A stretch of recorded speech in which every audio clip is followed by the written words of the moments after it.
புதுக்கோட்டை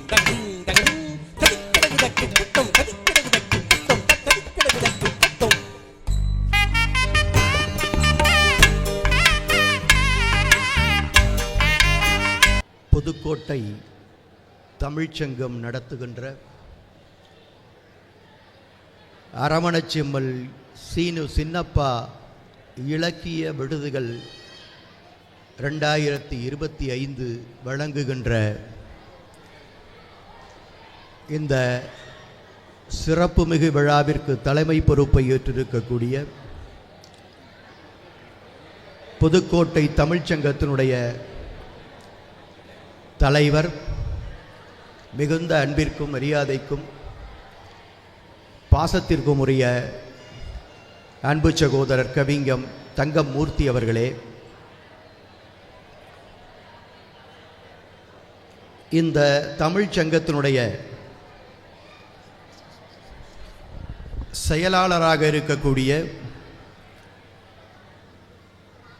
அன்பிற்குரிய சகோதரர் முனைவர் மகா சுந்தர் அவர்களே, பொருளாளர் பொறுப்பை ஏற்றிருக்கக்கூடிய அன்பு சகோதரர் முனைவர் மு கருப்பையா அவர்களே, துணை செயலாளராக பணியாற்றி கொண்டிருக்கக்கூடிய அன்பு சகோதரர் கவிஞர் பீர் முகது அவர்களே, இவர்களோடு இணைந்து புதுக்கோட்டை தமிழ்ச்சங்கத்தை சிறப்போடு வழிநடத்தி கொண்டிருக்கக்கூடிய அன்பிற்குரிய சகோதரர்களே, இன்றைக்கு விருதுகள் பெற்றிருக்கக்கூடிய தமிழ் இலக்கிய உலகில் நிகழ்கால நாயகர்களில் குறிப்பிடத்தக்கவர்களாக இருக்கக்கூடிய 10 பேரை தேர்ந்தெடுத்து இன்றைக்கு விருதுகள் வழங்கியிருக்கிறார்கள். அந்த விருதுகளை பெற்றிருக்கக்கூடிய செஞ்சி தமிழினியன், ரகுநாத், திரு மாரியப்பன், ஆனந்த பிரபு, ஜோதி கணேசன், கவிச்சித்தர் PK பெரியசாமி, அம்மையார் இளம்பிறை, சகோதரி சிவசெல்வி செல்லமுத்து, விஷ்ணுபுரம் சரவணன், திரு வதிலை பிரபா என்கின்ற சிறப்புக்குரிய சான்றோரே, புதுக்கோட்டை நீதித்துறையினுடைய மாவட்ட முதன்மை நீதிபதி, நீதித்துறையினுடைய தலைமை குற்றவியல் நடுவர், கூடுதல் மாவட்ட நீதிபதி, இன்னும் இந்த அரங்கம் முழுமையும் நிரம்பி இருக்கக்கூடிய தமிழ் சான்றோர்கள், கவிஞர்கள், கட்டுரையாளர்கள், எழுத்தாளர்கள், பேச்சாளர்கள், இன்னும் பல வடிவங்களே தமிழை தினந்தோறும் சுவாசித்து கொண்டிருக்கக்கூடிய தமிழ் பெரியவர்கள், அவர்களுடைய குடும்பத்தார், புதுக்கோட்டை வாழ் பெருமக்கள், தமிழார்வம் கொண்ட அன்பிற்குரியோர், திருவள்ளுவர் வேடமணிந்து இங்கு நம்மையெல்லாம் மகிழ்ச்சியில் ஆட்கி வைத்த அன்பு குழந்தைகள் என்று அவர்களை உருவாக்கி காட்டிய ஆசிரியை என்று இந்த அரங்கம் முழுமையும் நிரம்பி இருக்கக்கூடிய அத்துணை பேருடைய பேரையும் மிகுந்த அன்பால் வணங்கி மகிழ்கிறேன்.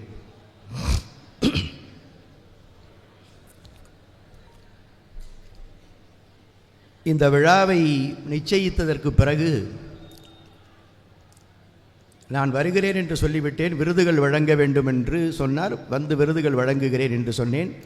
சொல்லப்போனால் நேற்றைக்கு நடப்பதாக இருந்தது. அது இன்றைக்கு அவர்களை மாற்றி வைத்து கூட எனக்கு சௌகரியத்தை எல்லாம் செய்து கொடுத்தார்கள். அந்த வகையில் தங்கமூர்த்தியும் அவருடைய குழுவினருக்கும் என்னுடைய நன்றிகள் என்றாலும் கூட, ஒரு வகையில் தங்கமூர்த்தி ஏதோ சதி செய்து விட்டாரோ என்று கூட எனக்கு தோன்றுகிறது. காரணம், அழைப்பிதழை பார்க்கின்ற வரை நான் நினைத்து கொண்டிருந்தேன், விருதுகள் வழங்கி பேசிவிட்டு வருவதுதான் நம்முடைய வேலை. விருதாளர்களை பற்றியும் அவர்கள் படைத்திருக்கிற படைப்புகளுடைய மதிப்பீடு பற்றியும் பொதுவாக தமிழ் இலக்கியம் பற்றியும் ஒரு சிறந்த தொழில்முறை பேச்சாளர் ஒருவரை அவர் அமர்த்தி இருப்பார். அவர் பார்த்து கொள்வார் எல்லாவற்றையும், நாம் பேசிவிட்டு வந்து விடலாம் என்று நான் நினைத்திருந்த பொழுது என்னுடைய பெயரை மாத்திரம் போட்டிருந்தார். 2 புரவலர்கள் பெயர் போட்டிருந்தார். கேட்டேன், ஒரு புரவலர் 1 நிமிடம் பேசுவார், இன்னொரு புரவலர் பேசுவாரா என்று கூட எனக்கு தெரியாது என்று சொன்னார். அப்படித்தான் அவர்களும் முடித்து விட்டார்கள். இது ஏன் என்னை மட்டும் கொண்டு வந்து பேச்சாளரை போல நிறுத்தி இருக்கிறார் தங்கமூர்த்தி என்று எனக்கு தெரியவில்லை. அதனால்தான் சொன்னேன், ஏதோ சதி செய்திருக்கிறார் இதிலே என்று. பரவாயில்லை. நான் சென்ற மாதம் நடைபெற்ற தமிழ்ச்சங்கம் நடத்திய ஒரு விழா, தினமணி ஆசிரியருடைய நூலை அறிமுகப்படுத்துகின்ற ஒரு விழா நடத்தினார். அதிலேயே நான் குறிப்பிட்டு பேசினேன், புதுக்கோட்டையிலே நிறைய இலக்கிய அமைப்புகள் இருக்கின்றன. ஆனால் எல்லா இலக்கிய அமைப்புகளுமே ஒரு குறிப்பிட்ட படைப்பாளியவோ எழுத்தாளனையோ கவிஞரையோ இலக்கிய ஆளுமையோ சார்ந்து அவருடைய பெயராலே நடத்தப்படுகின்ற இலக்கிய அமைப்புகளாகத்தான் அவை இருக்கின்றன. கம்பன் கழகம் இருக்கிறது, திருக்குறள் பேரவை இருக்கிறது, பாரதிதாசன் புரட்சி கவிஞர் பேரவை இருக்கிறது, இன்னும் இப்படி இருக்கின்றன. ஆனால் ஒட்டுமொத்தமாக தமிழ்ச்சங்கம் என்று பெயர் கொடுத்து நடத்துகின்ற இலக்கிய அமைப்பு புதுக்கோட்டையில் தமிழகத்திலேயே தமிழ்ச்சங்கம் என்று நடத்துகிறார்களா என்று எனக்கு தெரியவில்லை. தமிழ் பேரவை என்று சொல்வார்கள், முத்தமிழ் பேரவை என்றெல்லாம் சொல்லி வைத்திருக்கிறார்கள். ஆனால் நேரடியாக மகாசுந்தர் குறிப்பிட்டதை போல முதல் சங்கம், இடைச்சங்கம், கடைச்சங்கம், பாண்டித்துரை தேவரால் ஆரம்பிக்கப்பட்ட 4ஆம் தமிழ்ச்சங்கம், இவற்றை கடந்து வேறு யாரும் இடையிலே தமிழ்ச்சங்கம் ஆரம்பித்து நடத்தினார்களா என்று தெரியவில்லை. நம்முடைய செவிகளுக்கோ நம்மளுடைய சிந்தைக்கோ அது வரவில்லை. அதை மிக லாபகமாக பயன்படுத்தி கொண்டு தங்கமூர்த்தியும் அவருடைய நண்பர்களும் புதுக்கோட்டை தமிழ்ச்சங்கம் என்று, தமிழ்ச்சங்கம் என்கின்ற வரலாற்றை நாங்கள் தொடர்ந்து கொண்டு செலுத்துவோம் என்கின்ற முறையிலே அதற்கு பெயரிட்டு அதை தங்கள் வசமாக்கி கொண்டிருக்கிறார்கள். அந்த முதல் முனைப்பிலேயே அவர்கள் வெற்றி பெற்றிருக்கிறார்கள் என்றுதான் நாம் சொல்ல வேண்டும். ஏனென்று கேட்டால், தாய்மொழியாய் நம்மில் பலருக்கு தாய்மொழி தமிழ்தான். ஒரு சில பேருக்கு தாய்மொழி வேறாக இருக்கலாம். நம்மில் பலருக்கு தாய்மொழி தமிழ்தான். எனவே தாய்மொழிக்கு சங்கம் வைத்துத்தான் அந்த தாய்மொழியை வளர்க்க வேண்டுமா? பிறந்த குழந்தை அம்மா என்று தானே சொல்கிறது. அதிலிருந்து அது தமிழில் தானே பேசுகிறது, தமிழில் தானே உரையாடுகிறோம், தமிழில் படிக்கிறோம், தமிழில் எழுதுகிறோம், தமிழில் கவிதை புனைகிறோம், கட்டுரைகள் எழுதுகிறோம், நாவல் எழுதுகிறோம், கதைகள் புனைகிறோம், எழுத்தாளர்கள் எழுதி கொண்டே இருக்கிறார்கள், வாசிப்பாளர்கள் வாசித்து கொண்டே இருக்கிறார்கள், பேச்சாளர்கள் பேசிக்கொண்டே இருக்கிறார்கள். எல்லா பயன்பாட்டிற்கும் தமிழ் தானே இருக்கிறது. அப்படி இருக்கையிலே இந்த தமிழை வளர்ப்பதற்கு ஒரு சங்கம் வேண்டுமா என்கின்ற கேள்விகள் கூட எழலாம். இந்த கேள்வி இப்பொழுது எழுவதில்லை.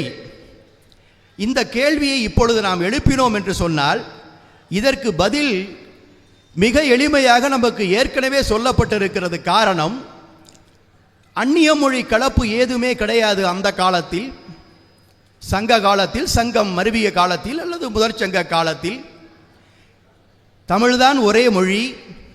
வேறு மொழிகள் கலப்பு வந்ததாக நமக்கு தெரியவில்லை. சமணம் வந்தது கூட ஒரு 3ஆம் நூற்றாண்டிற்கு பிறகுதான் என்று சொல்கிறார்கள். பிறகுதான் அந்த வடமொழியினுடைய கலப்பு வந்தது என்று சொல்கிறார்கள். 300 ஆண்டுகளுக்கு முன்புதான் ஆங்கில கலப்பு நம்மிடையே வந்தது. இடையிடையே திராவிட மொழிகள் என்று சொல்லக்கூடிய தமிழிலிருந்து பிரிந்து சென்ற மொழிகளாக இருக்கக்கூடிய திராவிட மொழிகளுடைய கலப்புகள் அங்கங்கே நம்மோடு ஊட வந்திருக்கின்றன. அப்படி என்றால் எந்த கலப்புமே இல்லாமல் எப்படி மழை துளியை தேடி மழை பெய்கின்ற பொழுது அந்த மழை துளியை மாத்திரமே உண்டு வாழ்ந்த வானம்பாடி என்ற ஒரு பறவை இருந்ததாக நாம் படிக்கிறோமே, அப்படி என்றால் மழை துளியை விட சிறந்த ஒரு சுத்தமான நீர் இருக்காது. நேரடியாக வானத்திலிருந்து மேகத்திலிருந்து பொழியக்கூடிய மழை துளியை மாத்திரம்தான் நான் உட்கொள்வேன். அந்த மழை துளி வேறு ஏதாவது இடத்திலே பட்டால் அதை நான் தொடமாட்டேன் என்று வானம்பாடி இருந்ததைப் போல, தமிழ் மழை துளியைப் போல, மாரியைப் போல 100% சுத்தமாக இருந்த காலம் அந்த காலம். அந்த காலத்திலே தமிழுக்கு எதற்கு சங்கம்? தமிழுக்கு சங்கம் வைத்தது என்பது தமிழை வளர்ப்பதற்காக, பாதுகாப்பதற்காக என்கின்ற நிலைகளை எல்லாம் தாண்டி தமிழிலே படைக்கப்படுகிற இலக்கியங்கள், அந்த இலக்கியங்களுடைய தகுதி, அந்த இலக்கியங்கள் தமிழுக்கு ஏற்றம் தருகின்றனவா, அந்த படைப்பாளிகள் ஒரு சிறந்த இலக்கியத்தை தமிழுக்கு தருகிறார்களா என்பதை உரசி பார்ப்பதற்கு ஏதாவது ஒரு அமைப்பு வேண்டுமல்லவா? அதை எடை போட்டு பார்ப்பதற்கு ஏதாவது ஒரு அமைப்பு வேண்டுமல்லவா? அப்படி உரசி பார்ப்பதற்கும் எடை போட்டு பார்ப்பதற்கும் தமிழனுக்கும் தமிழ் மொழிக்கும் அமைப்பு தேவைப்பட்டது ஆதி காலத்திலே.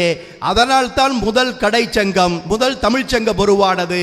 அதற்கு பிறகு அது கடல் கொண்டு விட்டது, அழிந்து போய்விட்டது அந்த லெமூரியா கண்ட பகுதியிலே என்று நான் வரலாற்றை படிக்கிறோம். பிறகு அதுவேதான் தொடர்ந்தது. இரண்டாம் தமிழ்ச்சங்கம் அந்த கபாலபுரத்திலே அமைக்கப்பட்டது, அதுவும் கடல் கொண்டு விட்டது. மூன்றாம் தமிழ்ச்சங்கம் இன்றைக்கு இருக்கக்கூடிய மதுரையம்பதியிலே அமைய பெற்றது என்று சொல்லி, 3 தமிழ்ச்சங்கங்களும் என்ன பணிகளை செய்தது என்று சொன்னால், ஒவ்வொரு தமிழ்ச்சங்கத்தையும் தலைமை தாங்கி நடத்தியவர்கள் பாண்டிய மன்னர்கள். அந்த பாண்டிய மன்னர்கள் தான் பல காலத்திலே அந்த 3 தமிழ்ச்சங்கங்களையும் தலைமை தாங்கி நடத்தினார்கள். அவர்களுடைய தலைமையிலே நடைபெற்ற அந்த தமிழ்ச்சங்கத்திலே அது முழுக்க முழுக்க தமிழ் அவை. அங்கே பாண்டியன் மன்னன் கிடையாது, தமிழ்ச்சங்கத்தினுடைய தலைவர், அவ்வளவுதான். அந்த தமிழ்ச்சங்கத்திலே தலைமை புலவர் மற்றும் மிகச்சிறந்த புலவர்கள் அங்கே அமர்ந்திருப்பார்கள். அந்த தமிழ்ச்சங்கத்திலே தான் புதிதாக நீங்கள் எதையாவது இயற்றி நீங்கள் அதை அரங்கேற்ற வேண்டும் என்று சொன்னால் தமிழ்ச்சங்கத்திலே கொண்டு போய் அரங்கேற்ற வேண்டும்.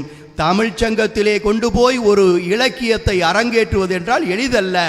அந்த புலவர்கள் எல்லாம் ஒவ்வொருவராக இருந்து பார்த்து அதில் ஏதாவது பிழை இருக்கிறதா, இலக்கண பிழை இருக்கிறதா, பொருள் பிழை இருக்கிறதா என்றெல்லாம் பார்த்துத்தான் அவர்கள் அதை அங்கே அனுமதிப்பார்கள் அரங்கேற்றுவதற்கு.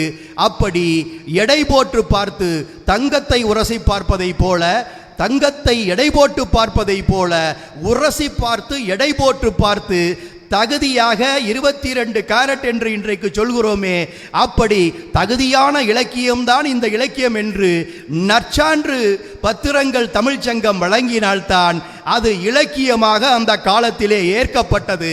அதற்காக உருவாக்கப்பட்டது தான் தமிழ்ச்சங்கம். காரணம், தமிழ் மொழியிலே ஒரு இலக்கியம் படைக்கப்பட்டது என்று சொன்னால், அது ஒரு உச்சத்தை தொட்டிருக்கிறது என்று சொன்னால், அடுத்து வருகிற இலக்கியவாதி அந்த உச்சத்தை தொட முயற்சிக்க வேண்டும் குறைந்தபட்சம். இல்லை, அதையும் தாண்டி அந்த உச்சத்தை தாண்டி ஒரு புதிய உச்சத்தை அவன் அடைய வேண்டும். அப்படிப்பட்ட ஆரோக்கியமான போட்டியை தமிழர்களுக்கு, தமிழ் எழுத்தாளர்களுக்கு, தமிழ் படைப்பாளிகளுக்கு, தமிழ் சான்றோர்களுக்கு, தமிழ் புலவர்களுக்கு வழங்குகின்ற அந்த வாய்ப்பாகத்தான் தமிழ்ச்சங்கங்கள் அந்த காலகட்டத்திலே தோற்றுவிக்கப்பட்டன. 3 தமிழ்ச்சங்கங்கள் இருந்து உருவாக்கிய சங்க இலக்கியங்களிலே கடைச்சங்கம் உருவாக்கிய தமிழ் இலக்கியங்கள் மாத்திரம்தான் இன்றைக்கு விஞ்சி இருக்கின்றன. அதற்கு பிறகு அதனுடைய தொடர்ச்சியாக சங்கம் இல்லாவிட்டாலும் அதனுடைய தொடர்ச்சியாக சில இலக்கியங்கள் கிடைத்தன. அதை நாம் சங்கம் மருவிய இலக்கியங்கள் என்கிற வகைப்பாட்டுடைய வைத்திருக்கிறோம். அதற்கு பிறகு இருண்ட காலம் வந்துவிட்டது. அந்த காலகட்டத்திலே தமிழ் இலக்கியங்கள் செழிக்கவில்லை. அப்பொழுது பல ஆண்டுகள் கழித்து இறை இலக்கியங்கள் வந்த வரலாறு உங்களுக்கு தெரியும். இப்படி போய்கொண்டிருக்கையில் 1901 மதுரையிலே பாண்டித்துரை தேவர் என்கின்ற ஒரு குறுநில மன்னர் திருக்குறளை பற்றி உரையாற்ற வேண்டும் என்று சொல்லி மதுரையிலே வந்து தங்கி இருக்கின்ற பொழுது அவர்தான் சொல்லி இருக்கிறார், ஓய் திருக்குறளை ஒரு நூலை வாங்கி வா, நான் படித்து பார்க்க வேண்டும் என்று சொல்லிவிட்டார். ஆனால் அவருடைய உதவியாளர்கள் தேடி எங்குமே கிடைக்காத ஒரு அவல நிலை. திருக்குறள் கிடைக்கவில்லை. திருக்குறளுடைய பிரதியை எந்த கடையிலும் வைத்திருக்கவில்லை. எந்த தமிழனும் அதை வைத்திருப்பதாக வெளியிலே தெரியவில்லை. வைத்திருப்பவர்கள் ஒருவேளை தெரியாமல் வைத்திருக்கலாம். யாருக்கு பயந்து மறைத்து வைத்திருந்தார்களோ தெரியவில்லை. அவர்கள் அப்படியே வைத்திருந்தார்கள். அதை அறிந்த அந்த பாண்டித்துரை தேவர் தமிழுக்கு இப்படி ஒரு தாழ்வா, தமிழின் தலைசிறந்த இலக்கியமாக இருக்கக்கூடிய உலகப் பொதுமறையான திருக்குறள் சங்கம் வைத்து தமிழ் வளர்த்த மதுரையிலே கிடைக்கவில்லை என்று வெகுண்டெழுத்துதான் அவர் 4ஆம் தமிழ்ச்சங்கத்தை 1901 மதுரை நகரிலே அவர் உருவாக்குகிறார். அதற்கு பிறகு தமிழ் சங்கம் என்று ஒன்று உருவாக்குவதற்கான காரணம் இல்லை என்று நாமவே முடிவு செய்துவிட்டோம். காரணம், அந்த 1901க்கு பிறகு வெள்ளைக்காரர்கள் நம் நாட்டை விட்டு போகின்றவளை ஆங்கிலம் கோலோச்சி கொண்டிருந்தது. தமிழை யாரும் தேடவில்லை. ஆங்கிலம்தான் நமக்கு தேவையான மொழி என்று நம்மில் பலர் நம்பிக்கொண்டிருந்தோம். அந்த நேரத்தில் தோன்றிய ஒரே ஒரு தமிழ் கவிதான் மகாகவி சுப்பிரமணிய பாரதி. 1900களிலே அவன்தான் தமிழிலே கவிதை படைத்து காட்டினான். அதோடு அந்த நூற்றாண்டினுடைய பாதி பகுதியாக சுதந்திர இந்தியா வருகின்ற வரை தமிழ் இலக்கியத்தின் போக்கு அப்படித்தான் இருந்தது. சுதந்திரம் அடைந்ததற்கு பிறகு தமிழ் இலக்கியத்தினுடைய போக்கு மாற்றம் ஏற்பட்டது, வளர்ச்சி ஏற்பட்டது. மாற்று மொழி கலப்பில் இருந்த தமிழை கொஞ்சம் கொஞ்சமாக சல்லடை போற்று ஆங்கிலத்திலே, நான் ஆங்கில சொல்லை பயன்படுத்துவதில்லை, உங்களுக்கு புரிய வேண்டும் என்பதற்காக ஒரு சொல்லை பயன்படுத்துகிறேன். பியூரிஃபிகேஷன் என்று ஒரு சொல் ஆங்கிலத்திலே உண்டு. அதை சுத்தம் செய்கின்ற அந்த வேளையை, தமிழ் என்றால் முழு தமிழ், தமிழ் என்றால் செந்தமிழ், தமிழ் என்றால் தனித்தமிழ், எந்த இலக்கண இலக்கியங்களை எந்த இலக்கணத்தோடு படைக்க வேண்டும் என்று தொல்காப்பியம் சுட்டி காட்டியதோ, தொல்காப்பியத்தினுடைய வழியிலே தமிழ் இலக்கியங்களை படைக்க வேண்டும் என்று நாமெல்லாம் எதிர்பார்க்கிறோமே, அந்த இலக்கியங்கள் வந்து சேர வேண்டும் என்று நினைக்கும் பொழுதுதான் 1950களுக்கு பிறகு தமிழ்நாட்டிலே தமிழ் மொழியிலே தமிழ் இலக்கிய உலகிலே ஒரு மாறுபட்ட பார்வை, மாறுபட்ட சிந்தனை ஏற்பட்டது. அதனுடைய விளைவாகத்தான் தமிழ் இலக்கியத்தினுடைய மறுமலர்ச்சி என்பது 1950ற்கு பிறகு தமிழ் மண்ணிலே வந்தது. தனித்தமிழ் இயக்கங்கள் எல்லாம் திருவிக போன்றவர்கள் கண்டார்கள். அந்த இலக்கியத்தினுடைய தொடர்பாகத்தான் பல தமிழறிஞர்கள், பல பேராசிரியர்கள் உருவாகினார்கள். அவர்கள் எப்படி செந்தமிழை, தனித்தமிழை, இலக்கண சுத்தமாக இருக்கக்கூடிய தமிழை, கவிதை என்றால் மரபு கவிதை, சந்தம் மாறாத கவிதை நீங்கள் தர வேண்டும் என்கின்ற அளவிலே இருந்தது. ஆனால் காலம் மாறுகின்றதைப் போல இலக்கியத்திலும் மாற்றங்கள் வந்தன. மரபு கவிதையை படைத்து கொண்டிருந்த தமிழன் கொஞ்சம் சற்று அதிலிருந்து ஒரு மாற்று முயற்சியாக இருக்கட்டுமே என்று புது கவிதையை படைக்க துவங்கினான். புது கவிதையிலிருந்து கைகூ கவிதைகள், இன்னும் இப்பொழுது வேறு ஏதேதோ கவிதைகள் இருப்பதாக சொல்கிறார்கள். கவிஞர்களுக்குத்தான் அது முழுமையாக தெரியும். நம்மை போன்ற சாமானியர்கள் அவ்வளவையும் நாம் புரிந்து கொள்ள முடியாது. சொல்லப்போனால் கைகூ கவிதைகள் என்கின்ற அந்த கவிதைகளையே இங்கு ஒரு விருதாளர் கைகூ கவிதை எழுதி விருது வாங்கியிருக்கிறார். அற்புதமாக எழுதியிருக்கிறார். 3 வரிகளிலே சில கவிதைகள் என்னால் படித்தவுடன் புரிந்து கொள்ள முடிகிறது. சில கவிதைகளிலே படித்தவுடன் லேசான சந்தேகம் வருகிறது. இவர் இதை சொல்கிறாரா அதை சொல்கிறாரா என்கிற சந்தேகம் எங்களை போன்றவர்களுக்கு வருகிறது. நமக்கே கைகூ கவிதைகளை முழுமையாக புரிந்து கொள்வதற்கு இன்னும் ஞானம் பிறக்க வேண்டும், இன்னும் ஞானம் கூட வேண்டும் என்கின்ற நிலைமையிலே தான் தமிழை தாய்மொழியாக கொண்ட நம் போன்றவர்கள் எல்லாம் இருக்கிறோம். அப்படி தமிழுடைய போக்கு, இலக்கியத்தினுடைய போக்கு மாற மாற ஒவ்வொரு 10 ஆண்டுகளிலும் அந்த இலக்கியத்தினுடைய தரம் மாறவில்லை, தரம் குறையவில்லை. நல்ல இலக்கியங்கள் வருகின்றன. ஆனால் அது பயணிக்கின்ற திசை, அது பயணிக்கின்ற வேகம், அது பயன்படுத்துகின்ற அந்த பயன்பாட்டு கருவியிலே சற்று மாறுதல்கள் வந்திருக்கின்றன. அந்த மாறுதலுடைய வெளிப்பாடுதான் இன்றைக்கு இயற்றமிழ், இசைத்தமிழ், நாடகத்தமிழ் என்று 3ஆக பிரித்து வைத்திருந்த நாம் அந்த இயற்றமிழை உரைநடை தமிழ் என்றும் கவிதை தமிழ் என்றும் கொண்டு வந்தோம். அந்த கவிதை தமிழை அதிலும் பிரித்து புது கவிதை என்றும் கைகூ கவிதை என்றும் மரபு கவிதை என்றும் மேலும் வகைப்படுத்தி இருக்கிறார்கள். நீங்கள் இயற்றமிழிலே எழுத்து உரைநடை என்றால் அது கட்டுரையாக இருக்கலாம், அது புதினமாக இருக்கலாம், அது சிறுகதையாக இருக்கலாம், தொடராக இருக்கலாம் என்று இன்றைக்கு பல்வேறு வகைப்பாடுகளிலே தமிழ் இலக்கியங்கள் படைக்கப்படுகின்றன.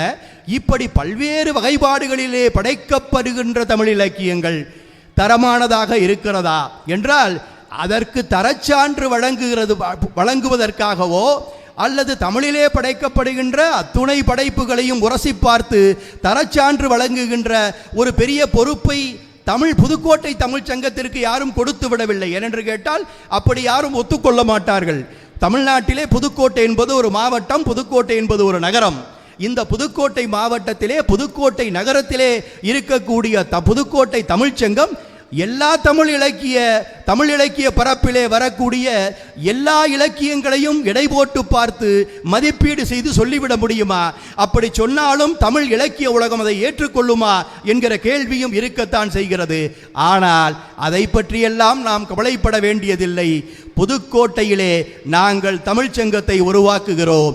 அந்த தமிழ்ச்சங்கத்திலே எங்களை நாடி வருகிறவர்கள், தமிழ்ச்சங்கத்தை நாடி வந்து, ஐயா எங்களுடைய படைப்பை எடை போட்டு பாருங்கள், உரசி பாருங்கள், மதிப்பீடு செய்யுங்கள், எங்களுக்கு மதிப்பெண் தாருங்கள், அதை நாங்கள் மனமுவந்து ஏற்றுக்கொள்கிறோம் என்று எவர் தானாக முன்வந்து புதுக்கோட்டை தமிழ்ச்சங்கத்திற்கு தங்களுடைய படைப்புகளை தருகிறார்களோ அவர்களுடைய படைப்புகளை எடை போட்டு பார்ப்பது, அவர்களுடைய படைப்புகளுக்கு மதிப்பீடு செய்வது என்று சொல்லி அந்த பணியிலே 2 ஆண்டுகளாக மிகச்சிறப்போடு செயல்பட்டு 10 தலைப்புகளிலே அந்த எடை போட்டு பார்த்து இலக்கியத்திலே அந்த ஆண்டு படைக்கப்பட்ட தமிழ் இலக்கியத்திலே அவைகளை எல்லாம் மதிப்பீடு செய்து மிகச்சிறந்த கதை எது, மிகச்சிறந்த நாவல் எது, மிகச்சிறந்த புதுக்கவிதை எது, மிகச்சிறந்த மரபு கவிதை எது, மிகச்சிறந்த கட்டுரை எது என்று ஒவ்வொரு பிரிவுகளாக 10 பிரிவுகளை பிரித்து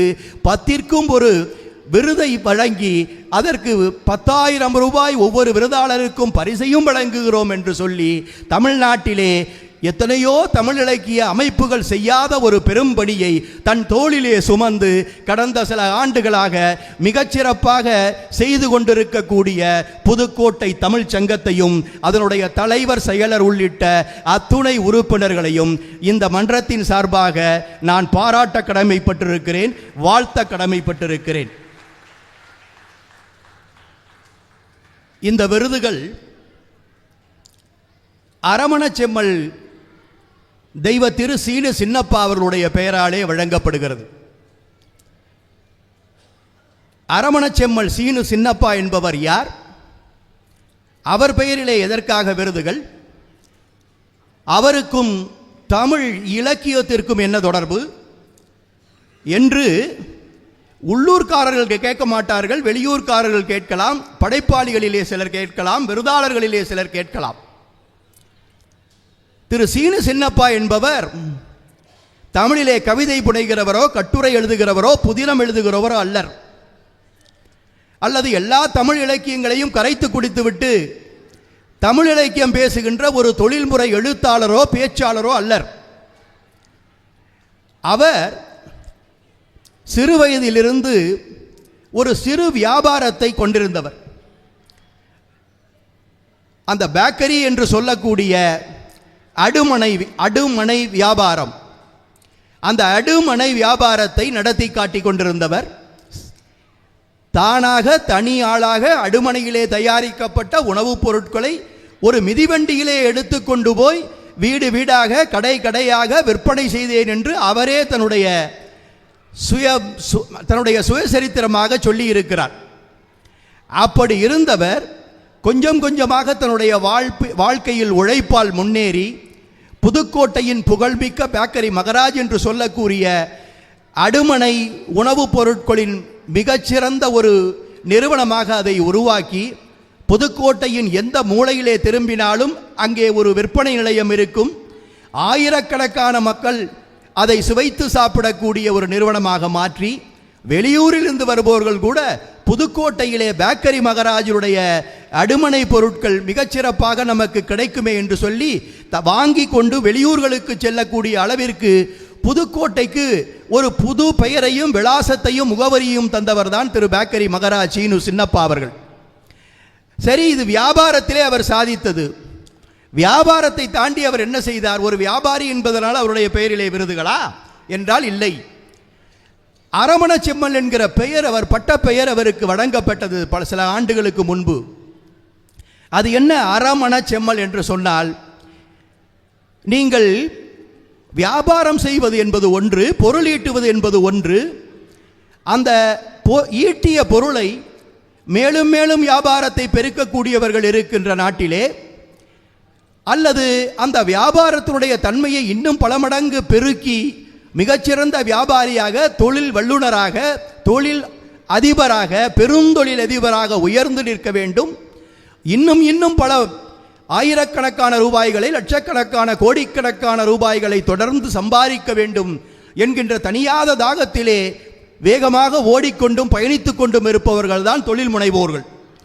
ஆனால் திரு சீனு சின்னப்பா அதில் இருந்தெல்லாம் விதிவிலக்கானவர். அவர் சொல்லி, நண்பர்களும் என்னுடைய மறைந்த சகோதரரும் சொல்லி நான் கேட்டிருக்கிறேன், எவ்வளவு சம்பாதித்தாலும் நான் இந்த புதுக்கோட்டை மண்ணில் தான் சம்பாதித்தேன். இந்த மக்கள் தான் எனக்கு இந்த பணத்தை வழங்கினார்கள். இந்த மக்கள் தான் என்னுடைய வியாபாரத்தை பெருக்கினார்கள். இந்த மக்கள் தான் என்னுடைய வாழ்க்கை தரத்தை உயர்த்தி காட்டினார்கள். இன்றைக்கு நான் இருப்பதும், வாழ்வதும், பெற்றிருப்பதும், பெற இருப்பதும் எல்லாமே இந்த மக்கள் கொடுத்தது தான். அந்த மக்கள் கொடுத்த பணத்திலிருந்து ஒரு கணிசமான பகுதியை இந்த மக்களுக்குடைய முன்னேற்றத்திற்காக நான் செலவழிப்பதுதான் நான் செய்ய வேண்டிய கைமாறு இந்த மக்களுக்கு என்று சொல்லி, வலது கை கொடுப்பது இடது கைக்கு தெரியாது என்று சொல்வார்களே, அப்படி அவர் தெரிந்து செய்த உதவிகள் கொஞ்சம், தெரியாமல் செய்த உதவிகள் நிறைய என்கிற அளவிலே லட்சக்கணக்கிலே, கோடிக்கணக்கிலே அவர் வியாபாரத்திலே சேர்த்த பணத்தினுடைய கணிசமான பகுதியை இந்த மாவட்ட மக்களுக்காகவும், இந்த மாவட்டத்தில் இருக்கக்கூடிய ஏழை மக்களுக்காகவும், அவர்கள் வாழ்விட மேம்பாடு, அவர்களுடைய கல்வி, அவருடைய மருத்துவ செலவு, அவருடைய திருமணம் உள்ளிட்ட குடும்ப செலவுகள் என்று அள்ளி அள்ளி வாரி வாரி இறைத்த வள்ளல்தான் அந்த அரமண செம்மல் சீனு சின்னப்பா. ஆனால் வாழ்க்கையில் அவர் செய்தது வியாபாரம்தான்.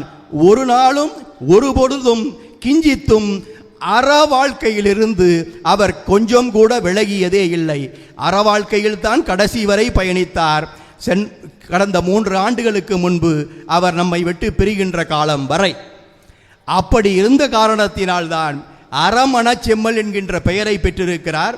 அவர் உதவி செய்வது பலருக்கு செய்திருக்கிறார், தனிப்பட்ட முறையிலே செய்திருக்கிறார், எல்லோருக்கும் செய்திருக்கிறார். குறிப்பாக இறை உணர்வுக்கும் மொழி உணர்வுக்கும் அவர் நிறைய செய்திருக்கிறார். இறை உணர்வு என்று சொன்னால் அதில் எல்லாமே அடங்கும். கோவில் கட்ட வேண்டும், கோவிலை திருப்பணி செய்ய வேண்டும், கோவிலுக்கு ஏதாவது, கோவிலிலே திருவிழாக்கள் நடத்த வேண்டும், ஏதாவது கைங்கரியங்கள் செய்ய வேண்டும் என்று சொன்னால் அதற்கும் உதவி.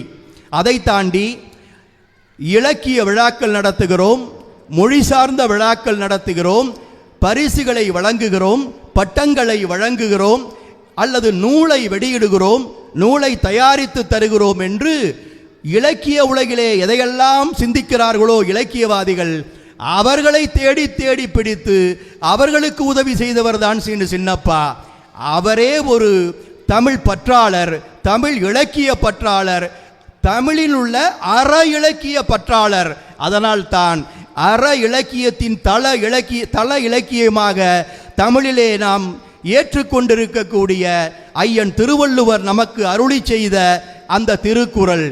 எனவேதான் திருக்குறளுடைய, திருவள்ளுவருடைய பெயராலே ஒரு அமைப்பு புதுக்கோட்டையிலே அவருடைய தலைமையிலே நடைபெற்றது.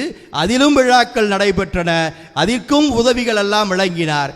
இப்படி இறை தொண்டு, இலக்கிய தொண்டு, சமூக தொண்டு என்று எல்லா தொண்டையும் அறவழியிலே செய்து காட்டிய அரமணச்செம்மல் சீனு சின்னப்பாவினுடைய பெயரிலே இந்த விருதுகளை வழங்கினால் அது விருது பெறுகிறவர்களுக்கு ஒரு பெருமையுடைய விருதாக இருக்கும் என்று கருதித்தான் புதுக்கோட்டை தமிழ்ச்சங்கம் அரமணச்செம்மல் சீனு சின்னப்பாவினுடைய பெயரிலே விருதுகள் வழங்க முடிவு செய்து இந்த சென்ற ஆண்டும் இந்த ஆண்டும் அவருடைய பெயரிலே 10 பேர்களுக்கு விருதுகளை வழங்கியிருக்கிறார்கள். இந்த 2 பேர், ஒன்று தமிழ்ச்சங்க நிர்வாகிகள், இன்னொன்று அரமணச்செம்மல் சீனு சின்னப்பா, இந்த இருவரும் இணைந்ததுதான் இன்றைக்கு புதுக்கோட்டை தமிழ்ச்சங்கம். அதிலே பலர் உறுப்பினர்களாக இருக்கிறார்கள், பலர் புரவலராக இருக்கிறார்கள். இங்கே மேடையிலே கூட 2 புரவலர்கள் இருக்கிறார்கள், அரங்கத்திலே நிறைய புரவலர்கள் இருக்கிறார்கள். தங்களாலான உதவிகளை எல்லாம் அவர்கள் செய்கிறார்கள். இத்தனை பேரும் கூடி, இத்தனை பேரும் பொருளுதவி செய்து, இத்தனை பேரும் புரவலராக இருந்து இதுபோன்ற விழாக்களை இவ்வளவு பெரிய அரங்கத்திலே ஏற்பாடு செய்து நடத்த வேண்டும் என்று சொன்னால் அதற்காக எவ்வளவு முயற்சிகள் தேவை. மனித மெனக்கடல் என்று சொல்வார்களே, அந்த மனித முயற்சி, பொருளுதவியை தாண்டி மனித முயற்சி, அதற்கான திட்டமிடுதல் என்று ஒவ்வொன்றாக பார்த்து பார்த்து தேர்ந்து தேர்ந்து தெளிந்து தெளிந்து இந்த விழாவை அவர்கள் கடந்த 2-3 ஆண்டுகளாக நடத்தி கொண்டிருக்கிறார்கள். புதுக்கோட்டை தமிழ்ச்சங்கத்தினுடைய தலைவர் தங்கமூர்த்தியை பற்றி உங்களுக்கு தெரியும். இது போன்ற விழா நடத்துவது என்பது அவருக்கு அல்வா சாப்பிடுகின்ற வேலை. ஏனென்று கேட்டால் தமிழ் இலக்கியத்திலே அவர் எந்த அளவிற்கு உயர்ந்திருக்கிறார் என்று தெரியும். இன்றைக்கு தமிழ்நாட்டில் மாத்திரமல்ல, கடல் கடந்தும் இன்றைக்கு தமிழ் இலக்கிய உலகில் அவருக்கென்று ஒரு பெயரை தக்க வைத்து கொண்டிருக்கிறார். 2 நாட்களுக்கு முன்பு சிங்கப்பூர் சென்று ஏதோ ஒரு இலக்கிய விழாவிலே கலந்து கொண்டு வந்திருக்கிறார். தமிழ்நாட்டின் பல பகுதிகளிலே சேர்ந்து கவிதை பாடுகிறார். நிறைய கவிதை தொகுப்புகளை, கவிதை நூல்களை வெளியிட்டிருக்கிறார். தமிழ்நாட்டிலே இருக்கக்கூடிய அநேகமாக எல்லா கவிஞர்களோடும் நேரடி தொடர்பிலே இருக்கக்கூடிய ஒருவர் இருக்கிறார் புதுக்கோட்டையில் என்று சொன்னால் அது தங்கமூர்த்தியாகத்தான் இருக்கும் என்று நான் கருதுகிறேன். மற்ற கவிஞர்கள் இருக்கலாம், ஆனால் அந்த அளவிற்கு இருக்கிறார்களா தொடர்போடு என்று தெரியவில்லை. அப்படிப்பட்ட ஒரு திறம் படைத்தவராக இருக்கக்கூடிய தங்கமூர்த்தி அவர்கள் தமிழ்ச்சங்கத்தை நிறுவியதும் ஆச்சரியப்படுவதற்கு ஒன்றுமில்லை. அதை இவ்வளவு திறம்பட நடத்துவதும் ஒன்றும் ஆச்சரியப்படுவதற்கு ஒன்றுமில்லை. அதிலே தேர்ந்து தெளிந்து இது போன்ற விழாக்களை நடத்தி எடை போட்டு நான் குறிப்பிட்டதை போல யார் எங்களிடம் வந்து மதிப்பீடு செய்யுங்கள் என்று சொல்கிறார்களோ அவர்களை மதிப்பீடு செய்து தமிழ் இலக்கிய உலகத்திற்கு அடையாளம் காட்டுகின்ற வேலையைத்தான் தமிழ்ச்சங்கம் செய்யும் என்று செய்து கொண்டிருக்கிறார்கள். இங்கே விருது வாங்கியவர்களில் குறைந்தபட்சம் அநேகமாக ஒருவர் முதல் முயற்சியாக எழுதியிருக்கிறார். அவருடைய முதல் கவிதை தொகுப்பு அதுதான் என்று நினைக்கிறேன். அதற்கு முன்பு அவர் கவிதை தொகுப்பு வெளியிட்டாரா என்று தெரியவில்லை. முதல் கவிதை தொகுப்பிலேயே அவருக்கு இந்த விருது வழங்கப்பட்டிருக்கிறது. முதல் எழுதுபவர் தானே, இவர் என்ன பெருசாக எழுதிவிடப் போகிறார் என்று ஒதுக்கி வைத்து விடவில்லை இந்த மதிப்பீட்டு குழு. அவரை தேடி பிடித்து முதல் முயற்சியாக இருந்தாலும் முத்தான முயற்சியாக இருக்கிறவருடைய முயற்சி என்று சொல்லி, சத்தான கவிதைகள் இதிலே இருக்கிறன என்று சொல்லி அவருக்கு முதல் பரிசை அந்த பிரிவிலே வழங்கி இருக்கிறார்கள். எனவே அது முதல் முயற்சியா, 3ஆம் முயற்சியா, 30வது முயற்சியா என்பது அல்ல. இங்கே நாம் பார்க்கக்கூடியது தகுதியான, திறமையான, தகுதி படைத்த பல இலக்கிய படைப்புகளில் எது முந்தி நிற்கிறதோ, எது முதல் இடத்தை பிடிக்கிறதோ அந்த முதலிடத்தை பிடிக்கக்கூடிய படைப்புக்குத்தான் புதுக்கோட்டை தமிழ்ச்சங்கம் தலை சாய்த்து தன்னுடைய பெருமையோடு இந்த விருதுகளை வழங்கும் என்று மீண்டும் ஒரு முறை புதுக்கோட்டை தமிழ்ச்சங்கம் நிரூபித்து காட்டியிருக்கிறது. அதற்காக புதுக்கோட்டை தமிழ்ச்சங்கத்தையும் பாராட்டுகிறேன், இந்த விருதாளர்களையும் நான் பாராட்ட கடமைப்பட்டிருக்கிறேன். இந்த விருதாளர்கள் 10 பேர் இருக்கிறார்கள் என்று சொன்னேன். 10 பேருடைய படைப்புகளும் அவர்களை பற்றிய குறிப்பு இதிலேயே இருக்கிறது. இதனுடைய ஒரு படி எனக்கு அனுப்பி வைத்தார் தங்கமூர்த்தி. அது அந்த படைப்பை பற்றிய ஒரு சிறு குறிப்பு அப்படி என்று வைத்துக் கொள்ளுங்கள். ஒரு கட்டுரை கவிதை தொகுப்பு என்றால் இவர் கவிதை முதல் கவிதை எழுதுகிறார், இப்படி எழுதியிருக்கிறார், இந்த தலைப்பில் எழுதியிருக்கிறார், இந்த மையப்பொருளாக கொண்டு எழுதியிருக்கிறார், அவர் இந்த ஊரை சேர்ந்தவர், இன்ன படித்திருக்கிறார், இன்ன பணி செய்கிறார் என்கின்ற அளவிலே ஒரு குறிப்பு இதிலே தரப்பட்டிருந்தது. இதை பார்த்து கொள்ளுங்கள் சார் என்று சொல்லி எனக்கு அதை அனுப்பிவிட்டார். நானும் படித்து பார்த்தேன். இந்த குறிப்பை தான் நீங்கள் இதை அச்சிட்டு எல்லோரிடமும் கொடுக்க போகிறீர்களே, இதையே நானும் வந்து மேடையிலே சொன்னால் இதை எதற்கு இவர் சொல்லுகிறார் என்று நிச்சயமாக கேட்பார்கள் என்று நான் நினைத்தேன். அதற்காகத்தான் அவரிடம் கேட்டேன், நூல்களை அனுப்ப முடியுமா என்று. சார் நூல்களையா என்று சற்று ஆச்சரியமாக கேட்டார். அப்பொழுதும் சொன்னார், என்னென்ன நூல்களை அனுப்ப வேண்டும் என்று சொன்னால் நான் என்னென்ன நூல்கள் இருக்கின்றன என்று கேட்டேன். அவர்கள் ஒவ்வொரு பிரிவையும் சொன்னார். அப்படி சொல்லுகின்ற பொழுது நாவல் என்பது சற்று பெரிதாக இருக்கும், அதை உடனடியாக என்னால் படித்து விட முடியாது. அதை தவிர்த்து விட்டு கவிதை நூல்களை, கட்டுரை நூல் அல்லது சிறுகதை தொகுப்பு என்று அந்த அளவிலே இருக்கக்கூடிய நூல்களை அனுப்புங்கள். அதுவும் முழுமையாக படிக்க முடியாது, முடிந்தவரை பார்த்து விட்டு வருகிறேன் என்று சொன்னேன். ஏன் முழுமையாக படிக்க முடியாது என்று சொன்னால் நேரமின்மைதான் காரணம், வேறு ஒன்றுமில்லை. நேற்று மாலை சென்னை உயர்நீதிமன்றத்திலே 5 நீதிபதிகள் ஓய்வு பெறுகிறார்கள். அவர்களுக்கான பிரிவு உபச்சார விழா, அந்த விழா நடந்து கொண்டிருக்கிறது. அந்த விழா முடிவதற்கு மாலை 5-5:30 மணி ஆகும். நான் அந்த விழா மண்டபத்திலே இருக்கிறேன். நான் ஒரு மூத்த நீதிபதி. ஆனால் நான் மதியமே சொல்லிவிட்டேன் தலைமை நீதிபதியிடம், ஐயா நான் என் சொந்த ஊருக்கு போக வேண்டும், மாலை 6:45 மணிக்கு என்னுடைய விமானம், அதை நான் பிடித்தாக வேண்டும். எனவே அந்த நிகழ்விலே நான் கலந்து கொள்கிறேன். 3:30 மணிக்கு துவங்குகிறது அந்த நிகழ்வு. அது ஒரு 2 மணி நேரம் போகும் என்று நினைக்கிறேன். ஆமாம் போகும். ஒரு 4:15 மணி வரை நான் உட்கார்ந்திருக்கிறேன். 4:15 மணிக்கு நான் புறப்பட்டு செல்கிறேன். இப்பொழுதே உங்களிடம் சொல்லி அதற்கான உத்தரவை கேட்கிறேன் என்று சொன்னவுடன் சரி சென்று வாருங்கள் என்று சொல்லிவிட்டார். கடைசி இருக்கையிலே அமர்ந்து அந்த விழாவிலே பங்கெடுத்து கொண்டிருந்தேன். மணி 4:15 ஆனவுடன் எழுந்து ஓடி வந்து வீட்டிற்கு வந்து அவசரமாக துணி மாற்றி விட்டு விமான நிலையத்திற்கு வருகின்ற பொழுது விமானம் புறப்பட தயாராக இருக்கிறது, சீக்கிரம் போய் ஏறிக்கொள்ளுங்கள் என்று சொன்னார்கள். ஏறி வந்து சேர்ந்தேன். இதை எதற்கு சொல்கிறேன் என்று சொன்னால், காலையில் எழுகின்றதிலிருந்து இரவில் 12 மணியை தாண்டி நடுநிசியை தாண்டி உறக்கத்திற்கு செல்லுகின்ற வரை தொடர்ந்து வேலை செய்து கொண்டிருக்கிறோம், படித்து கொண்டிருக்கிறோம். சட்டம் சார்ந்த விஷயங்களை, வழக்கு சார்ந்த விஷயங்களை. சனி ஞாயிறு போன்ற நாட்களில் முன்பெல்லாம் ஓய்வு கிடைக்கும், இப்பொழுது நம்மை யாரும் ஓய்ந்திருக்க விடுவதில்லை. இதே போல் பல நிகழ்வுகளுக்கு நம்மளை அழைக்கிறார்கள். முடிந்தவரை போகிறோம், முடிந்தவரை கலந்து கொள்கிறோம். இன்றைக்கு இந்த வாரம் இங்கு இருக்கிறேன். சென்ற வாரம் சென்னையிலேயே ஒரு விழா நடந்தது. ஒரு 20 பேருக்கு விருதுகள் கொடுத்தார்கள். அந்த விழாவிலும் கலந்து கொண்டேன். அது ஒரு நாடக மேதை TK சண்முகம் அவர்களுடைய பிறந்த நாள் விழா. சங்கரதாஸ் சுவாமிகளுடைய கலைமன்றம் நடத்தியது. அதிலே போய் நாடக கலையை பற்றி பேச வேண்டும், நாடகத்தை நடிப்பவர்களை பற்றி பேச வேண்டும், விருதாளர்களை பற்றி பேச வேண்டும். இப்படி ஒவ்வொரு வாரமும் இருக்கும்.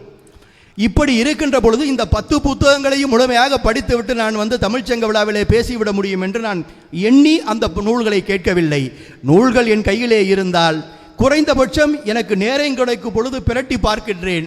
எவையெல்லாம் என் கண்ணில் படுகிறதோ அவைகளையெல்லாம் அந்த மக்களிடம் சொன்னால் சரியாக இருக்கும் என்று கருதுகிறேன் என்று சொல்லி அந்த நூல்களை வாங்கினேன். என்னுடைய முயற்சி முழுமையாக முடிவு பெறவில்லை. அங்கும் இங்குமாக தான் அதை பார்த்திருக்கிறேன். 10 தலைப்பிலே கொடுத்திருக்கிறார்கள். கட்டுரைக்கு 2 விருதுகள் என்று கருதுகிறேன். நாவல், மரபு கவிதை, கைகூ கவிதை, கட்டுரை, மொழிபெயர்ப்பு, சிறுகதை, புதுக்கவிதை, சிறுவர் இலக்கியம், கட்டுரை, சிற்றிதழ் என்கின்ற 10 தலைப்புகள். கட்டுரை மட்டும் 2 முறை வருகிறது. அது என்னவென்று தெரியவில்லை. இதிலே ஒரு 4-5 பேர்களை பற்றி சற்று குறிப்பாக பேச முடியும் என்று நினைக்கிறேன். ஏனென்று கேட்டால் எனக்கு பிடித்தது மரபு கவிதை. அதற்காக புது கவிதை பிடிக்காதா என்று நீங்கள் கேட்கக்கூடாது, ஹைகூ கவிதை பிடிக்காதா என்று நீங்கள் கேட்கக்கூடாது. எனக்கு மிகவும் பிடித்தது மரபு கவிதை. ஏனென்று கேட்டால் தமிழிலே மரபு கவிதை தான் தமிழ் இலக்கிய உலகத்தை இன்றைக்கு உலக அரங்கிலே தூக்கி வைத்திருக்கக்கூடிய ஒரு இலக்கியம் என்று சொன்னால் அது மரபு கவிதை தான். அந்த மரபு கவிதையை தமிழன் மறந்துவிடக்கூடாது. யாரெல்லாம் மரபு கவிதை எழுதுகிறார்களோ, யாரெல்லாம் மரபு கவிதை எழுதுகின்ற முயற்சியிலே ஈடுபடுகிறார்களோ அவர்களையெல்லாம் கைதட்டி ஆரவாரித்து அன்போடு வரவேற்பதுதான் தமிழுக்கு நம்மை போன்ற சாமானியர்கள் செய்கின்ற ஒரு சிறிய பணி. அந்த வகையில் எனக்கு மரபு கவிதை பிடிக்கும். எனவே மரபு கவிதை என்கின்ற தலைப்பிலே வந்திருக்கக்கூடிய அந்த கவிச்சித்தர் PK பெரியசாமி அவர்கள் எழுதியிருக்கிறார். அவர் படைத்திட்ட அந்த மரபு கவிதை யாரை பற்றியது என்று சொன்னால், வாடிய பயிரை கண்டபோதெல்லாம் வாடினேன் என்று சொன்ன அந்த வள்ளலாரை பற்றிய மரபு கவிதை.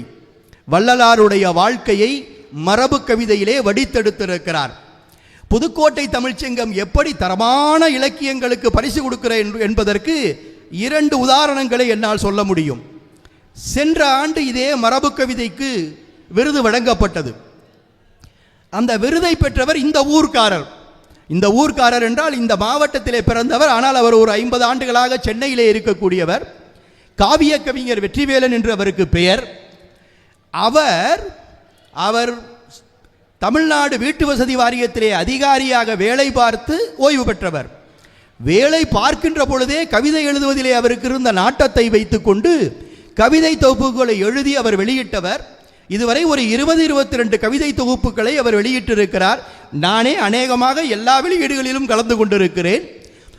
அப்படி எழுதி கொண்டிருந்தவர், ஏனென்றால் அவருக்கு மரபு கவிதை நன்றாக கைவரப்பெற்ற ஒரு கலையாக வந்துவிட்ட காரணத்தினாலே மரபு கவிதை அவர் எழுதுகிறார் என்று தெரிந்து அவருடைய நண்பர்களும் எங்களை போன்றவர்களும் உங்கள் மரபு கவிதையை ஏதாவது காவியம் படைக்க முடியுமா என்று சிந்தித்து பாருங்கள் என்று அவருக்கு நாங்கள் சொல்லிய பொழுது அவர் சரி நான் காவியம் படைக்கிறேன் என்று சொன்னார்.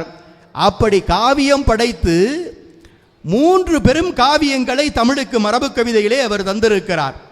முதல் காவியம் பசும்பொன் முத்துராமலிங்க தேவர்களுடைய வாழ்க்கை வரலாற்றை மரபு கவிதையிலே வடித்தெடுத்து தேவர் காவியம் என்கிற பெயரிலே மிகச்சிறப்பாக பதிவு செய்து பல விருதுகளை அது பெற்றிருக்கிறது. ஒரு 6-7 ஆண்டு 8-10 ஆண்டுகளுக்கு முன்பு அது சென்னையிலே ஒரு பெருவிழாவிலே வெளியிடப்பட்டது. அதை எழுதியதோடு அவர் நிறுத்திவிடவில்லை. அடுத்து யாரை பற்றி நீங்கள் எழுதப் போகிறீர்கள் என்று கேட்கின்ற பொழுது சில தமிழறிஞர்கள் அவரை கண்ணகி காவியம் எழுதுங்கள், கண்ணகியினுடைய கதையை எழுதுங்கள் என்று படித்தார்கள். அவர் கண்ணகி காவியத்தை எழுதி அதையும் மிகச்சிறப்பாக வெளியிட்டிருக்கிறார். அந்த காவியமும் படைக்கப்பட்டிருக்கிறது. மூன்றாவதாக அவர் யாரை எடுத்துக்கொண்டார் என்று சொன்னால், முதல் இந்திய சுதந்திர போர் என்று அறியப்பட்டு இன்றைக்கு வரலாற்றிலே பதிவு செய்து வைத்திருக்கிறார்களே, 1857 நடந்த வடக்கே நடைபெற்ற ஜான்சி ராணியினுடைய அந்த விடுதலை போர் முழக்கம்தான் முதல் சுதந்திர போர் என்று சொல்கிறார்களே, அந்த முதல் சுதந்திர போர் என்று அறியப்பட்டிருக்கிற வரலாற்றிலே பதியப்பட்டிருக்கிற முதல் சுதந்திர போருக்கு முன்னால் 70 ஆண்டுகளுக்கு முன்னால் தமிழ் மண்ணிலே ஒரு வீரமங்கை இருந்து சுதந்திர போராட்டத்தை நடத்தி வெள்ளையனை எதிர்த்து வென்று 8 ஆண்டுகள் கழித்து இழந்த ராஜ்யத்தை மீண்டும் பெற்று அரசியாக ஆட்சி செய்து தமிழின் வீரத்தை, தமிழ் மரத்தின் வீரத்தை அகில உலகமும் அறிய செய்தாலே வேலுமங்கை வீரமங்கை வேலுநாச்சியார். அவருடைய வரலாற்றை பதிவு செய்து ஒரு காவியம் எழுதினார். மிக அற்புதமாக அந்த காவியம் வந்தது. அந்த நூலை வெளியிடுகின்ற அந்த விழாவிலும் நான் கலந்து கொண்டு நூலை நானும் ஒரு மேனாள் அமைச்சரும் வெளியிட்டோம். அதற்கு பிறகு 2-3 ஊர்களிலே அந்த நூலை அறிமுகப்படுத்தி விழாக்கள் எல்லாம் நடத்தினோம். இன்னும் அதற்கான அறிமுகங்கள் தொடர்ந்து நடந்து கொண்டுதான் இருக்கின்றன. அப்படி 3 காவியங்களை படைத்த ஒரு பெரிய காவிய கவிஞர் என்று பெயர் பெற்ற கவிஞர் வெற்றிவேலனுடைய மரபு கவிதையான வீரமங்கை வேலுநாச்சியார் காவியத்திற்கு சென்ற ஆண்டு புதுக்கோட்டை தமிழ்ச்சங்கம் மரபு கவிதைக்கான முதல் பரிசை வழங்கியது. இந்த ஆண்டு மரபு கவிதை படைத்திருக்கக்கூடிய அன்பு சகோதரர் கவிச்சித்தர் PK பெரியசாமி அவர்களுடைய அந்த கவிதைக்கு அந்த காவியத்திற்கு நம்முடைய ராமலிங்க அடிகளார் வள்ளலார் ராமலிங்க அடிகளுடைய வாழ்க்கை வரலாற்றை காவியமாக்கி தந்திருக்கக்கூடிய அந்த காவியத்திற்கு முதல் பரிசு வழங்கி இருக்கிறது. இப்பொழுது புரிந்து கொள்ளுங்கள், புதுக்கோட்டை தமிழ்ச்சங்கம் எப்படி உரசி பார்க்கிறது, எப்படி எடை போடுகிறது, எப்படி மதிப்பீடு செய்கிறது, எப்படி மதிப்பெண் தந்து ஒரு படைப்பாளியை தமிழ் உலகத்திற்கு உயர்த்தி காட்டுகிற பணியை செய்கிறது என்பதற்கு இந்த ஒற்றை கதையை நீங்கள் உதாரணமாக கொள்ளலாம். அப்படி மரபு கவிதை படைத்தவர், மரபு கவிதை என்றால் போற போக்கிலே படைத்து விட்டு போவதல்ல. ஒரு பானை சோற்றிற்கு ஒரு சோறு பரதம், கடவுள் வாழ்த்து இருக்கிறது, பாயிரம் இருக்கிறது, வள்ளலாருடைய பிறப்பு முதல் ஜோதியானது வரை அந்த இலக்கியம் நீண்ட இலக்கியமாக பதிவு செய்திருக்கிறது. ஒரு பாடலை, அந்த கடவுள் வாழ்த்து என்று முதல் பாடல், அதை எடுத்து படித்து பார்த்தேன். அவ்வளவு அற்புதமாக அந்த பாடலை அவர் படைத்திருக்கிறார். அன்புரு வதனை ஆருயுர் அமுதினை, அன்புரு வதனை ஆருயுர் அமுதினை, இன்புற அளித்திடும் இயலுறு ஒளியினை, இன்புற அளித்திடும் இயலுறு ஒளியினை, உள்ளகத் தமர்ந்த உயிரினுக்கு உயிரினை, உள்ளகத் தமர்ந்த உயிரினுக்கு உயிரினை, வள்ளலை வளர் சிவ பதியினை வாழ்த்துவோம் என்று அவர் எழுதியிருக்கிறார். இதை படித்தவுடன் எனக்கு ஒன்று ஞாபகத்திற்கு வந்தது. ஆழ்வார்கள் அருளி செய்த நாலாய திவ்ய பிரபந்தத்திலே முதலாழ்வார்கள் என்று சொல்லக்கூடிய பொய்கை ஆழ்வார், பூதத்தாழ்வார், பேயாழ்வார் 3 ஆழ்வார்கள் இருக்கிறார்களே, அதிலே அந்த 3 ஆழ்வார்களும் நம்முடைய ஒரே இடத்திலே அவர்களுக்கு பெருமாளுடைய அந்த அருள் கிடைக்கிறது, அவர்கள் பாட ஆரம்பிக்கிறார்கள் என்பதுதான் அந்த இலக்கியத்துடைய வரலாறு பதிவு செய்யப்படுகிறது.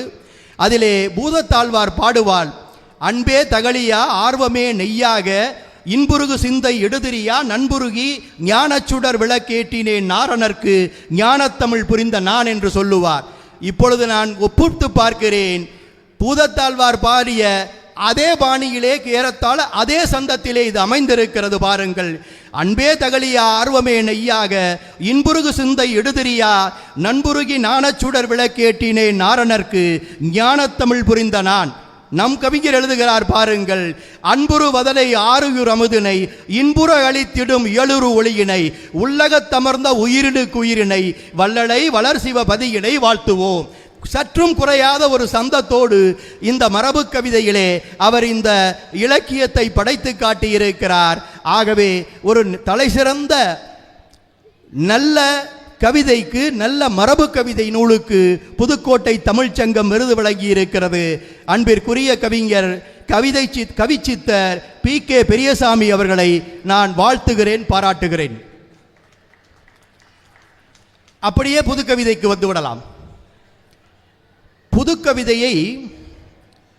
புதுக்கவிதையை எழுதியிருக்கக்கூடியவர் திரு ஆனந்த பிரபு. ஆனந்த பிரபு என்பவர் புதுக்கவிதை எழுதியிருக்கிறார். அதற்கு அந்த தொகுப்பிற்கு அவர் என்ன தலைப்பிட்டிருக்கிறார் என்று சொன்னால், கனலெறியும் வேங்குழல். தலைப்பே கனலெறியும் வேங்குழல் என்று வைத்திருக்கிறார். அப்படித்தான் கவிதைகளும் இருக்கின்றன. ஒரு 3-4 கவிதைகள் அற்புதமாக, அவர் எல்லா கவிதைகளும் அற்புதம்தான். ஒரு 3-4 கவிதைகளை நான் சொல்ல விழைகின்ற அளவிற்கு அற்புதத்தினுடைய தன்மை கூடியிருக்கிறது. அற்புதன் என்றே ஒரு கவிதையை அவர் படைத்திருக்கிறார். தலைப்பு அற்புதன் என்றே ஒரு கவிதை படைத்திருக்கிறார். சின்ன சின்ன விஷயங்கள், நாம் வாழ்க்கையிலே தினந்தோறும் பார்க்கின்ற சின்ன சின்ன விஷயங்கள், அந்த விஷயங்களிலெல்லாம் எப்படி மனித வாழ்வின் மனித நேயமும் மனித அறமும் மனிதமும் இருக்க வேண்டும், இருக்கிறது என்பதை மானுட சமூகம் புரிந்து கொள்ள வேண்டும் என்பதற்காக இலக்கியவாதிகள் படைத்து காட்டுவதுதான் கவிதை. அந்த கவிதையிலே அப்படி சின்ன சின்ன விஷயங்களை மிக அழகாக அவர் எடுத்து காட்டுகிறார்.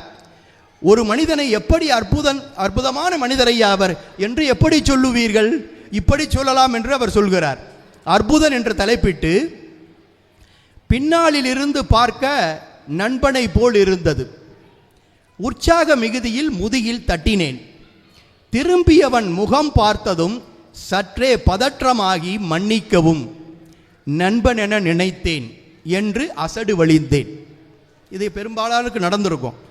பார்க்கறதுக்கு நம்மளுடைய நண்பர் மாதிரியே இருக்கும், போய் தட்டி விடுவோம், அல்லது அவரை கட்டி பிடித்து விடுவோம், அல்லது அவரை பிடித்து இழுத்து விடுவோம்.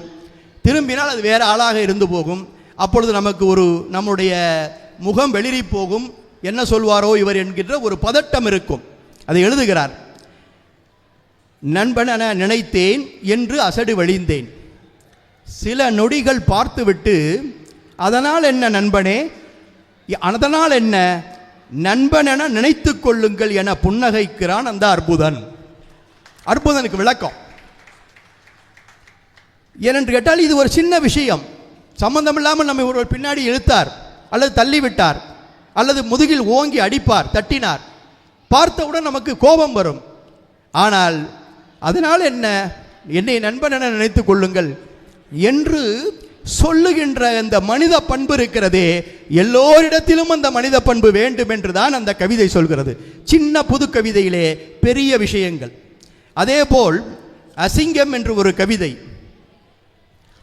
கவிதை எழுத தெரியுமா, தெரியாவிட்டால் தவறொன்றுமில்லை.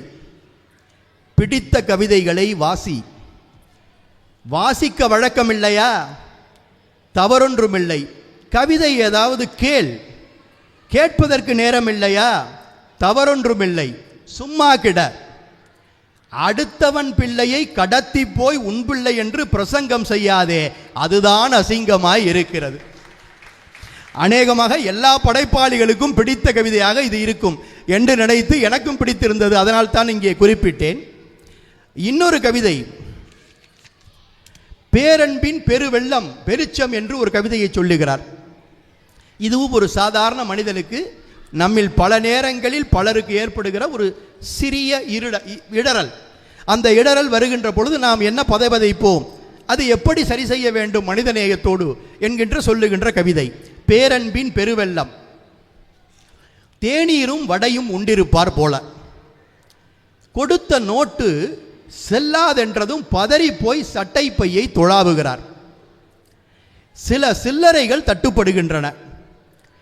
அவமான கொடுக்கு அருகில் நெருங்குகையில் அடுத்த தடவை வந்தா கொடுங்க என புன்னகைக்கிறார் கடைக்காரர். பேரன்பின் பெருவெளிச்சத்தில் ஒளிர்கிறது அடுமனை என்று கவிதை எழுதுகிறார். இது எவ்வளவு பெரிய ஒரு மனித நேயம்! சில நேரங்களில் எல்லோருக்கும் அப்படி நடக்கும்.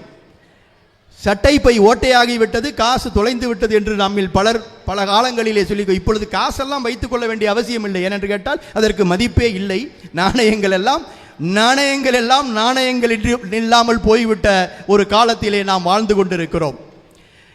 அடுத்து 5ம் 6ம் என்று ஒரு கவிதை. மனிதன் எப்படி கொடூரமானவன், 6 அறிவு படைத்த மனிதன் கொடூரமானவன், 5 அறிவு 4 அறிவு படைத்த மிருகங்கள் எல்லாம் பிராணிகள் எல்லாம் நல்லவர்கள் என்கின்ற ஒரு உயரிய சிந்தனையை சொல்லுகின்ற ஒரு கவிதை 5ம் 6ம் என்று. தேங்காய் தொண்டு வைத்து எலியை பிடிக்க முடிகிறது, புழுவை காண்பித்து மீனை பிடிக்க முடிகிறது, கொஞ்சம் அரிசி எரிந்து அத்தனை பறவைகளையும் பிடிக்க முடிகிறது, இலை தழை காண்பித்து ஆட்டை அறுக்க முடிகிறது, மிச்சமானதை எரிந்து நாயை கவர முடிகிறது. அட, இவ்வளவு ஏன்?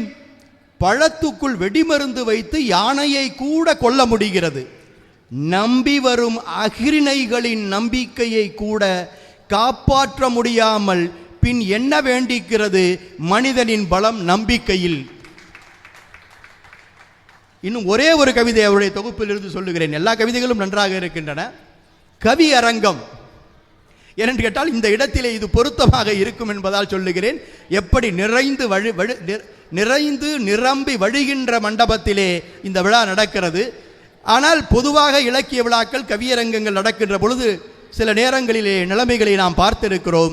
அதை அவரும் பார்த்திருப்பார் போல கவியரங்கம் என்கின்ற தலைப்பிலே ஒரு கவிதையை படைக்கிறார். கவிஞர்களை எல்லாம் மேடைக்கு அழைத்தார்கள், புகைப்பட என்று பதிவிட்டிருக்கிறார்கள். முதல் கவிதை தொகுப்பே இவ்வளவு சிறப்பாக இவரால் படைக்க முடிகிறது என்று சொன்னால் இவரை இனம் கண்டு அடையாளம் கண்டு மதிப்பீடு செய்து தமிழ் உலகத்தில், தமிழ் இலக்கிய உலகத்தில், தமிழ் இலக்கிய பரப்பிலே கொண்டு போய் முன்னணியிலே நிறுத்துகின்ற பணியை யாராவது செய்ய வேண்டுமா வேண்டாமா? அந்த பணியைத்தான் புதுக்கோட்டை தமிழ்ச் சங்கம் ஏற்றிருக்கிறது. வாழ்த்துக்கள் இளைஞரே. கைகூ கவிதை மரபிலிருந்து புது கவிதைக்கு வந்தோம். இப்பொழுது கைகூவிக்கு வந்து வருகிறோம்.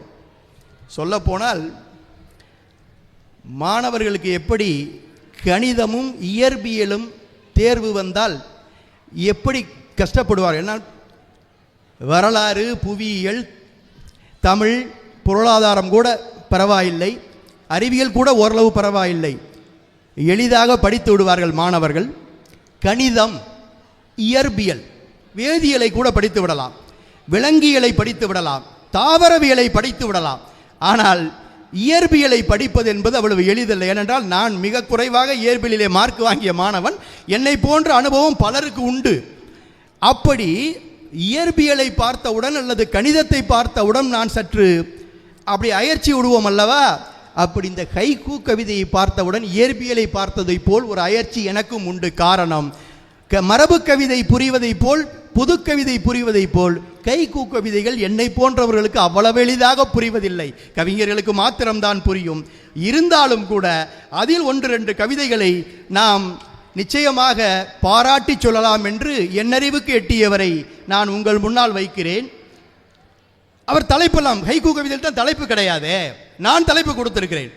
அவர் தலைப்பு கொடுக்க முடியாது, நான் கொடுத்திருக்கிறேன். ஒரு 2-3 கவிதைகள் சொல்கிறேன். ஒரு கவிதை, கூரை வீடு, கூரையில் ஓட்டை பீய்த்து கொண்டிருக்கிறது, கூரை பீய்ந்து போய் ஓட்டையாக இருக்கிறது. அப்படி ஒரு படம்.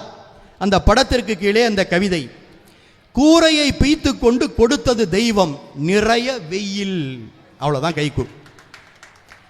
அதற்கு ஒரு எனக்கு தெரிந்த விட இப்பொழுதுதான் கொடுத்தேன் அந்த தலைப்பு, ஏழ்மை என்று அதற்கு தலைப்பு கொடுத்திருக்கிறேன். என்னால் முடிந்த தலைப்பு, நீங்கள் மாற்றி கொடுத்து கொள்ளுங்கள். அதற்கு பிறகு இன்னொரு கவிதை, ஒரு ரிக்ஷா வண்டி ஓட்டுகிறவர், மிதி ரிக்ஷா, மிதிக்கக்கூடிய ரிக்ஷா வண்டி ஓட்டுகிறவர். அந்த வண்டியினுடைய படம் அவர் ஓட்டி சோகத்தோடு அவர் அந்த வண்டியை ஓட்டி வருவது போல் ஒரு படம் இருக்கிறது. அந்த படத்திற்கு பக்கத்திலே ஒரு கைகூ கவிதை இருக்கிறது. வெறும் வண்டியாய் நகர்கையில் அதிகம் கணக்கிறது சைக்கிள் ரிக்ஷா. 4 பேரை ஏற்றி சவாரி செய்தால் அது உண்மையிலேயே கணக்கும். அவர் மிதிப்பதற்கு சிரமப்படுவார், ஆனால் உடல் சிரமப்படும், உள்ளம் சிலிர்த்திருக்கும். காரணம் வருமானம் வந்துவிட்டது என்று சொல்லி.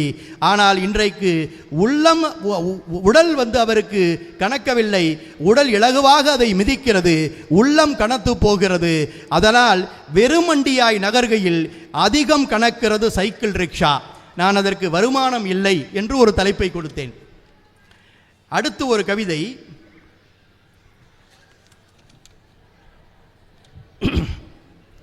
அதுக்கு முன்பு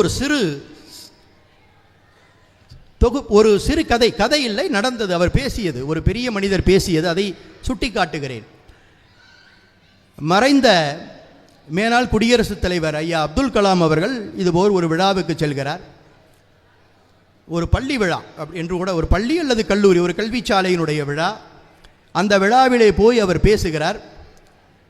பேசுகின்ற பொழுது இந்திய ஒருமைப்பாடு என்கிற தலைப்பிலே அவர் பேச வேண்டும். அவர் நிறைய பேசுகிறார். அவர் முத்தாய்ப்பாக பேசிவிட்டு ஒன்றை சொல்கிறார். இந்திய ஒருமைப்பாட்டை எளிதாக புரிந்து கொள்ளலாம், மதச்சார்பின்மையை எளிதாக புரிந்து கொள்ளலாம் என்று சொல்லிவிட்டு அவர் சொல்லுகிறார், நான் இங்கு வந்தேன். இந்த மேடையில் வந்தவுடன் இந்த விழா துவங்குவதற்கு முன்பு என்னை குத்துவிளக்கு ஏற்று, மங்கள விளக்கு ஏற்ற சொன்னார்கள். நான் மங்கள விளக்கை ஏற்றிவிட்டு வந்தேன். அதில் ஒன்றும் பெரிய விஷயம் இல்லை, ஆனால் ஒரு சாதாரண விஷயம் என்று நீங்கள் நினைத்துக் கொள்ளுகிறீர்கள். அந்த மங்கள விளக்கு, அந்த ஏற்றப்பட்ட மங்கள விளக்கு இருக்கிறதே, அந்த ஏற்றப்பட்ட மங்கள விளக்கு இந்துக்களுடைய அடையாளம். அதை ஏற்றிய நான் இருக்கிறேனே, நான் ஒரு இஸ்லாமியன். அதை ஏற்றுவதற்கு எனக்கு தந்தார்களே ஒரு மெழுகுவர்த்தி, அது கிறிஸ்துவர்களுடைய அடையாளமாக போற்றப்படுகிறது. ஒரு சாதாரண விஷயத்திலே மங்கள விளக்கை ஏற்றுவதிலே 3 மதமும் இணைந்து தானே அதிலே மங்கள விளக்கை ஏற்றுகிறது. இதுதான் இந்திய ஒருமைப்பாடு, இதுதான் மதச்சார்பின்மை என்று அந்த பிள்ளைகளுக்கு சொன்னதாக அப்துல் கலாம் ஒரு பதிவை நான் படித்திருக்கிறேன். இந்த பின்னணியிலே இந்த கைக்கு கவிதையை பாருங்கள். என்ன 3 வரிதான், அதுவும் ஒரு மெழுகுவர்த்தி எரிந்து கொண்டிருக்கிறது, அதை சுற்றி அகல் விளக்குகள் இருக்கிறது. அதுபோல் ஒரு படம் போட்டிருக்கிறார். மெழுகுவர்த்தி எரிந்து கொண்டிருக்கிறது, சுற்றி அகல் விளக்குகளும் எரிந்து கொண்டிருக்கிறது. அப்படி ஒரு படம். அந்த படத்திற்கு கீழே அந்த கவிதை, மெழுகுவர்த்தி கடையின் வாசலில் சுடர் விடுகிறது கார்த்திகை தீபம் என்று சொல்லி அந்த கவிதை எழுதியிருக்கிறார் அப்துல் கலாம் என்று அதற்கு நான் தலைப்பு கொடுத்திருக்கிறேன். இதுபோல் நிறைய கவிதைகள் இருக்கிறது. இப்படிப்பட்ட ஒரு சிறந்த கவிதை தொகுப்பை, கைக்கு கவிதை தொகுப்பை வழங்கியிருக்கக்கூடிய கவிஞர் ரகுநாத் அவர்களை நான் வாழ்த்துகிறேன், பாராட்டுகிறேன்.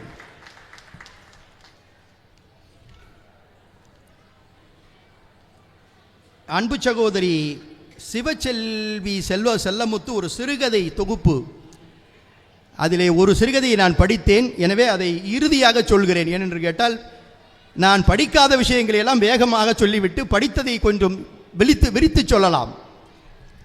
கட்டுரை என்று வருகின்ற பொழுது, அரங்க வெளியில் பெண்கள் என்று அம்மையார் இளம்பிறை அவர்கள் ஒரு அருமையான கட்டுரை தொகுப்பாக அவர் தந்திருக்கிறார். அதிலுடைய மைய கருத்து என்னவென்று சொன்னால், சங்க இலக்கியத்திற்கு வந்த பிற்கால இலக்கியங்கள், பிறகு அண்மை கால இலக்கியங்கள், தற்கால இலக்கியங்கள், அந்த சங்க இலக்கியத்தையும் தாண்டி அதற்கு முன்பு புராண இதிகாச இலக்கியங்கள், 18 வகை புராணங்களை பற்றி நீங்கள் அறிவீர்கள், 2 இதிகாசங்களை பற்றி நீங்கள் அறிவீர்கள், 50 காப்பியங்களை நீங்கள் அறிவீர்கள், எத்தனையோ தமிழ் இலக்கியங்களை கடந்த 2000 ஆண்டுகளுக்கு மேலாக படைக்கப்பட்டிருக்கிற தமிழ் இலக்கியங்களை நீங்கள் அறிவீர்கள். அப்படிப்பட்ட தமிழ் இலக்கியங்களில் பெண்கள் எப்படி காட்டப்படுகிறார்கள், பெண்கள் எப்படி, அவர்களுடைய பாத்திரம் எப்படி படைக்கப்படுகிறது, கதையிலே கதை மாந்தராக அவர்கள் வருகிறார்களா அல்லது துணை பாத்திரமாக வருகிறார்களா, கதை மாந்தர்களாகவே அவர்கள் வந்தாலும் அவர்கள் ஒரு நல்ல நிலைமையிலே அந்த கதையிலே காட்டப்படுகிறார்களா, வாழ்க்கையில் அவர்கள் வாழ்க்கையில் தொடர்ந்து வசந்தம் வீசுகிறதா என்று பார்த்தால் பல பெண்களுக்கு வாழ்க்கையில் வசந்தம் வீசவில்லை.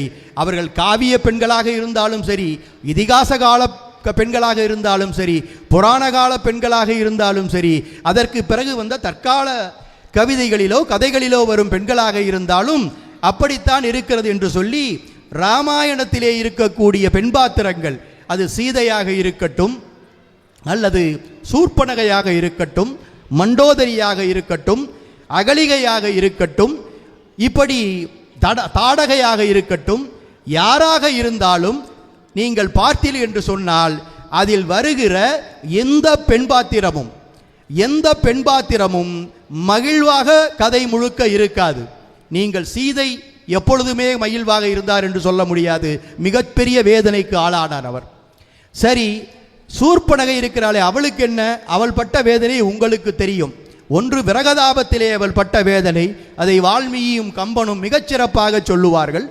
ஒரு நாள் இரவு முழுவதும் அவர் விரகதாபத்திலே தவித்தார் என்பதை விழித்து சொல்வதற்காக வால்மீகி ஒரே நாளிலே சூர்பனகையும் இலக்குவனும் பேசிக்கொண்டார்கள். மூக்கறுபட்டு ஓடினாள் என்று முடித்திருந்த கதையை, வால்மீகி சொன்ன கதையை கம்பன் மாற்றி 2 நாள் அந்த கதை நடந்ததாக பதிவு செய்திருப்பான் கம்பராமாயணத்திலே. காரணம், முதல் நாள் அவள் போகிறாள், பேசுகிறாள், எல்லாம் செய்கிறாள். ஆனால் ராமன் ஒத்து வரவில்லை, இலக்குவனன் ஒத்து வரவில்லை. உடனே அவள் நான் வருகிறேன் என்று சொல்லி வந்து விடுகிறாள். இரவு முழுவதும் தங்கிறாள், இரவு முழுவதும் சிந்திக்கிறாள், யோசிக்கிறாள். அவளால் மறக்க முடியவில்லை ராமனுடைய அந்த முகத்தை. எப்படியாவது அடைந்து விட வேண்டுமே ராமனை என்கின்ற அந்த தாபம் அவளுடைய நெஞ்சங்களிலே கனல் விட்டு எரிகிறது என்பதை ரொம்ப அழகாக கவிதைகளிலே வடித்திருப்பார் கம்பன், கவி சக்கரவர்த்தி கம்பன். அப்படி மறுநாள் கம்பன் படைத்திருக்க காவியத்திலும் அவளுக்கு மகிழ்ச்சியாக எதுவும் நடைபெறவில்லை. அங்கும் அவளுக்கு அதற்கான அங்க இனங்கள் நடைபெறுகின்றன. அவர் செய்த செயலுக்காக அவமானப்பட்டு திரும்பி ஓடுகிறாள். ஸோ அவள் கதையும் அப்படி இருக்கிறது. சரி, அது போகட்டும் என்று சொன்னால், அங்கே தாடகை அவள் ராட்சச பெண் தான். ஆனாலும் கூட அவள் என்ன செய்தால், அவளுக்கும் மரணம்தான் நேர்கிறது ராமனுடைய கையாலே. அகலிகைக்கு விமோச்சனம் கிடைக்கிறது, அதை ஒத்துக்கொள்ளலாம். ஆனால் எவ்வளவு நாள் கழித்து விமோச்சனம் கிடைக்கிறது? ஒரு பெண் கல்லாக்கப்பட்ட வரலாறெல்லாம் நாம் பார்க்கிறோம். அவ்வளவு பெரிய கொடுமைக்கெல்லாம் அந்த பெண் பாத்திரம் ஆளாக்கப்பட்டிருக்கிறது. சரி, சர்வ வல்லமை படைத்த ராவனுடைய சக்கரவர்த்தியினுடைய துணைவியாக இருக்கக்கூடிய மண்டோதரியுடைய நிலைமை என்ன என்று கேட்டால், அழுது புலம்புகின்ற கணவனை இழந்துவிட்டு அந்த போர்க்கள காட்சியிலே மண்டோதரி புலம்பல் என்று சொல்லியே எத்தனை கவிதைகளை கம்பன் படைத்திருப்பான். அவளும் நிம்மதியான பாத்திரம் அல்ல. இப்படி ராமாயணத்திலே வரக்கூடிய எந்த பாத்திரங்களும் நிம்மதியான பாத்திரம் அல்ல. சரி, மகாபாரதம் என்கின்ற இதிகாசத்துக்கு போவோம். அங்கே முக்கியமான பெண் பாத்திரம் திரௌபதி தானே. அவள் என்ன இன்பமயமான வாழ்க்கையை வாழ்ந்தாள். அவள் எவ்வளவு சிரமப்பட்டாள். அவளையே அடகு வைத்து தோற்றதற்கு பிறகு துகிலியுறுகின்ற காட்சிகள் எல்லாம் ஒரு பெண்ணுக்கு இந்த நாட்டிலே அரங்கேறியது என்று சொன்னால் அந்த இதிகாசத்திலே தான் அது அரங்கேறியது. அவ்வளவு பெரிய கொடுமையை அந்த பெண் சந்தித்தால். இது போன்ற நிறைய இருக்கிறது. சாவித்திரியினுடைய கதை, சந்திரமதியினுடைய கதை, சந்திரமதியினுடைய புலம்பல் என்று ஒரு பெரிய கதையே இருக்கும். அவள் எப்படி புலம்புகிறாள். சுடுகாட்டிலே இறந்த மகனுக்கு இறுதிச் சடங்கு செய்வதற்கு பணம் கட்டு என்று அந்த வேலையை செய்கிற தன்னுடைய கணவனே சொல்லுகின்ற துர்பாக்கியமான ஒரு நிலையிலே அந்த பெண் சந்திரமதியை வைத்திருக்கக்கூடிய அந்த கதை. நலாயினி எவ்வளவு அவள் கடினப்பட்டு அவருடைய கணவனை மீட்க வேண்டிய நிலைமை. இப்படி ஒவ்வொரு பாத்திரங்களாக அலசி ஆராய்ந்து அவர் சொல்லியிருக்கிறார். பெண்கள் இப்படி எப்பொழுதுமே இது போன்ற இன்னல்களுக்கு ஆளாக்கப்பட்டவர்களாகத்தான் இருந்திருக்கிறார்கள் என்கின்ற ஒரு ஏக்கத்தை அவர் வெளிப்படுத்தியிருப்பதை நான் முழுமையாக படிக்க முடியவில்லை, வேகமாக புரட்டி பார்த்தேன். அப்படிப்பட்ட ஏக்கத்தை தான் அவர் பதிவு செய்திருக்கிறார் என்று கருதுகிறேன். நீங்கள் ஏக்கம் கொள்ள வேண்டாம். பெண்களுக்கு மட்டுமல்ல, ஆணாதிக்க சமூகம் என்று நினைக்கக்கூடிய சமூகம் இருக்கிறதே, நான் பல இடங்களிலே சொல்லியிருக்கிறேன். ஆண் என்றைக்குமே ஆணாதிக்க சமூகத்தை நிறுவுவதற்காக முயற்சிப்பதில்லை. பெண்கள் தான் ஆணாதிக்க சமூகம்தான் நமக்கு பாதுகாப்பான சமூகமாக இருக்கும் என்று நினைத்து பல நேரங்களில் அதை விரும்பி ஏற்கின்ற பெண்கள் தான் சமூகத்திலே அந்த காலத்திலிருந்து இந்த காலம் வரை பார்த்திருக்கிறோம். நம்மை அசோகவனத்திற்கு கொண்டு வந்து வைத்து விட்டாரே, இந்த அளவிற்கு நாம் பாடுபடுகிறோமே, எந்த நேரத்திலும் எதுவும் நடக்கலாம் ராவணன் என்கிற ராட்சசனுடைய கையினால் என்று இருக்கின்ற வேளையிலே கூட என் தோளிலே ஏறிக்கொள்ளுங்கள் தாயே, ஒரே க்ஷணத்தில் நான் கொண்டு போய் நம்முடைய ராமரிடம் உங்களை ஒப்படைத்து விடுகிறேன் என்று ஆஞ்சநேயர் சொல்லுகின்ற பொழுது, இல்லை இல்லை, அது என்னுடைய கணவனுடைய வீரத்திற்கு இழுக்கு, அவனுடைய வெள்ளுக்கு இழுக்கு என்று சொன்னவள் அதே நேரத்திலே அந்த கணவன் மீது கொண்டிருக்கிற பாசத்தினாலே இந்த இப்பிறவிக்கு இருமாதரை சிந்தையாலும் தொடேன் என்ற செவ்வரம் தந்ததை திருச்செவி சாற்றுவாய் என்று சொல்லி செய்திதான் சொல்லி அனுப்புகிறாளே ஒழிய கிடைத்ததிலே ஏறி வந்து விடுவோம் என்று சீதை நினைக்கவில்லை. காரணம் ஆண் ஆதிக்கம் அல்ல, அது ஆண் தான் பெண்ணிற்கு பாதுகாவல். சமூகத்திலே ஆண் என்பவன் பெண்ணுக்கு பாதுகாவலன். அதே நேரத்திலே ஆணை தாங்கி பிடிப்பவள், உயர்த்தி பிடிப்பவள், ஆணை முன்னிறுத்தி தான் எவ்வளவு தூரம் அதற்காக சிரமப்பட்டாலும் நாம் முன்னிறுத்த வேண்டியது நம் கைப்பிடித்த கணவனைத்தான் என்று நினைத்து கணவனுக்காகவே வாழக்கூடிய தியாகசீலர்களாக வாழக்கூடியவர்கள் தான் பெண்கள். இது ஒன்றும் கதைக்காக நான் சொல்லவில்லை, கதையிலும் அப்படித்தான், நிஜத்திலும் அப்படித்தான். பல குடும்பங்களிலே நீங்கள் பாருங்கள், நான் சொல்லுகின்றபடி இருக்கக்கூடிய குடும்பங்களிலே ஆண் ஆதிக்கம் என்று எதை சொல்கிறோமோ அதை தேவையானது என்று உணர்ந்து வாழக்கூடிய பெண்கள், அதே நேரத்திலே அது ஆதிக்கம் இல்லை, என் மீது கொண்டிருக்கிற அன்பு, என் மீது கொண்டிருக்கிற கருணை, என் மீது கொண்டிருக்கிற அக்கறை என்று பெண் எடுத்துக்கொள்கிறாரே, அந்த கணவன் மனைவியிலே இருக்கக்கூடிய உறவு, அந்த குடும்பத்திலே இருக்கக்கூடிய மகிழ்ச்சி குதூகலம் இருக்கிறதே, அது மிகச்சிறந்ததாக என்றைக்குமே இருக்கும். நீ யார், நான் யார், நீ உன்னை விட நான் உயர்ந்தவள் என்றெல்லாம் ஒருவருக்கொருவர் பேசிக்கொள்கிறார்களே, அங்குதான் பிணக்கு வருகிறது, அங்குதான் பிரிவு வருகிறது. அது அந்த காலத்திலும் அப்படித்தான் வந்தது, இந்த காலத்திலும் நடைமுறையிலே அப்படித்தான் வருகிறது. ஆனால் சங்க காலத்திலிருந்து பெண்கள் எவ்வளவு சுதந்திரமாக என்பார்கள் என்பதற்கு ஒரு உதாரணத்தை சொல்கிறேன். 3 சங்கங்கள் வைத்து தமிழ் வளர்த்தோமே, முதல் 2 சங்கங்களிலே படைக்கப்பட்ட இலக்கியங்கள் எவையும் நமக்கு கிடைக்கவில்லை. ஆனால் 3ஆம் தமிழ் சங்கத்திலோ அல்லது அதற்கு பிறகு இருந்த காலகட்டத்திலோ சங்கம் மருவிய காலத்திலே படைக்கப்பட்ட இலக்கியங்களை எடுத்து பாருங்கள். 33 பெண்பால் புலவர்கள் சங்க பாடல்களை பாடியிருக்கிறார்கள். உண்டா இல்லையா? 2000 ஆண்டுகளுக்கு முன்பு குறைந்தபட்சம் 33 பெண்பால் புலவர்கள் சங்க பாடல்களை, அகநானூற்று பாடலை, புறநானூற்று பாடலை, 10 பாட்டை, 8 தொகையை, 14 கீழ்க்கணக்கு பாடல்களை பாடி இருக்கிறார்கள். ஈன்று புறந்தடுதல் எண்தலை கடனே, சான்றோலாக்குதல் தந்தைக்கு கடனே, வேல்வடித்து கொடுத்தல் கொள்ளற்கு கடனே, நல்நடை நல்வுதல் வேந்தற்கு கடனே, ஒளிர்வாள் அறிஞ்சுமம் முறுக்கி களிரிருந்து பெயர்தல் காளைக்கு கடனே என்று ஒவ்வொருடைய கடமையும் சொன்னவர் பொன்முடியார் என்கின்ற ஒரு பெண்பால் புலவர். 2000 ஆண்டுகளுக்கு முன்பு சொல்லப்பட்ட கவிதை. இப்படி 2000 ஆண்டுகளுக்கு முன்பு பெண்பால் புலவர்கள் கவிதை படைக்கிறார்கள், இலக்கியம் படைக்கிறார்கள் என்று சொன்னால் அவர்களுக்கு படிப்பறிவு, அவர்களுக்கு எழுத்தறிவு, அவர்களுக்கு உலக ஞானம் இவ்வளவும் கிடைப்பதற்கு யார் காரணமாக இருந்தார்? சமூகம்தான் காரணமாக இருந்தது. ஆண்கள் நிரம்பிய சமூகம்தான் காரணமாக இருந்தது என்பதை நீங்கள் உணர வேண்டும். அதற்கு பிறகு அண்மை காலங்களிலே கூட நான் அதனால்தான் வேலு நாச்சியாருடைய காவியத்தை உங்களுக்கு சொன்னேன். வேலு நாச்சியார் ஒரு பெண்ணரசியாக இருந்து 7 மொழிகளை கற்றிருக்கிறார். 7 மொழிகள் அவருக்கு தெரியும். வேலு நாச்சியார் அவர்களுக்கு அவர் உருது மொழி தெரிந்திருந்த காரணத்தினாலே தான் திண்டுக்கல்லிலே கோபால் நாயக்கருடைய அவருடைய அந்த பாதுகாப்பிலே இருக்கின்ற பொழுது ஹைதர் அலி அங்கு வருகின்ற பொழுது ஹைதர் அலியோடு சமமாக உட்கார்ந்து பேசி அவருடைய உருது மொழியிலேயே பேசி எனக்கு படை வேண்டும் என்று கேட்டு அந்த உருது மொழியிலே அவர் பேசிய காரணத்தினாலே தான் ஹைதர் அலி நம்முடைய உருது மொழியை பயின்றிருக்கிறார். இந்த ராணியார் இவர் ஒரு சிறந்த ஞானம் படைத்தவர், வீரம் படைத்தவர், இவருக்கு உதவ வேண்டும், வெள்ளையர்களுக்கு சரியான போட்டியை இவர்தான் கொடுப்பார் என்று உணர்ந்துதான் ஹைதர் அலி அந்த படைகளை எல்லாம் அனுப்பி 8 ஆண்டுகளுக்கு பிறகு சிவகங்கை சீமை மீட்கப்பட்டது என்பது வரலாறு. இது ஒன்றும் புனைவு கதை எல்லாம் கிடையாது, வரலாறு, தடயங்களோடு பதியப்பட்டிருக்கிற வரலாறு. அப்படி வீரத்தில் சிறந்து விளங்கிய பெண்கள், அறிவில் சிறந்து விளங்கிய பெண்கள், ஆற்றலில் சிறந்து விளங்கிய பெண்கள், இவர்களெல்லாம் வாழ்ந்த பூமிதான் இந்த பூமி, இந்த பாரத தேசம், குறிப்பாக தமிழ் கூறும் நல்லுலகம். எனவே அம்மையார் இளம்பரை அவர்களுக்கு ஏதாவது பெண்களை பற்றிய ஏக்கம் இருந்தால் தயவு செய்து நீங்கள் அதை மாற்றிக்கொள்ளலாம். பெண்கள் என்றைக்குமே அவர்களுக்குரிய இடங்களிலே மிகச்சிறப்பாக சமூகத்திலே தங்களுடைய பங்களிப்பை தந்து கொண்டிருக்கிறார்கள் என்பதையும் சொல்லி, இருந்தாலும் நீங்கள் செய்திருக்கிற இந்த மிகப்பெரிய முயற்சிக்கு உங்களுக்கு பாராட்டுக்களையும் வாழ்த்துக்களையும் தெரிவித்துக் கொள்கிறேன்.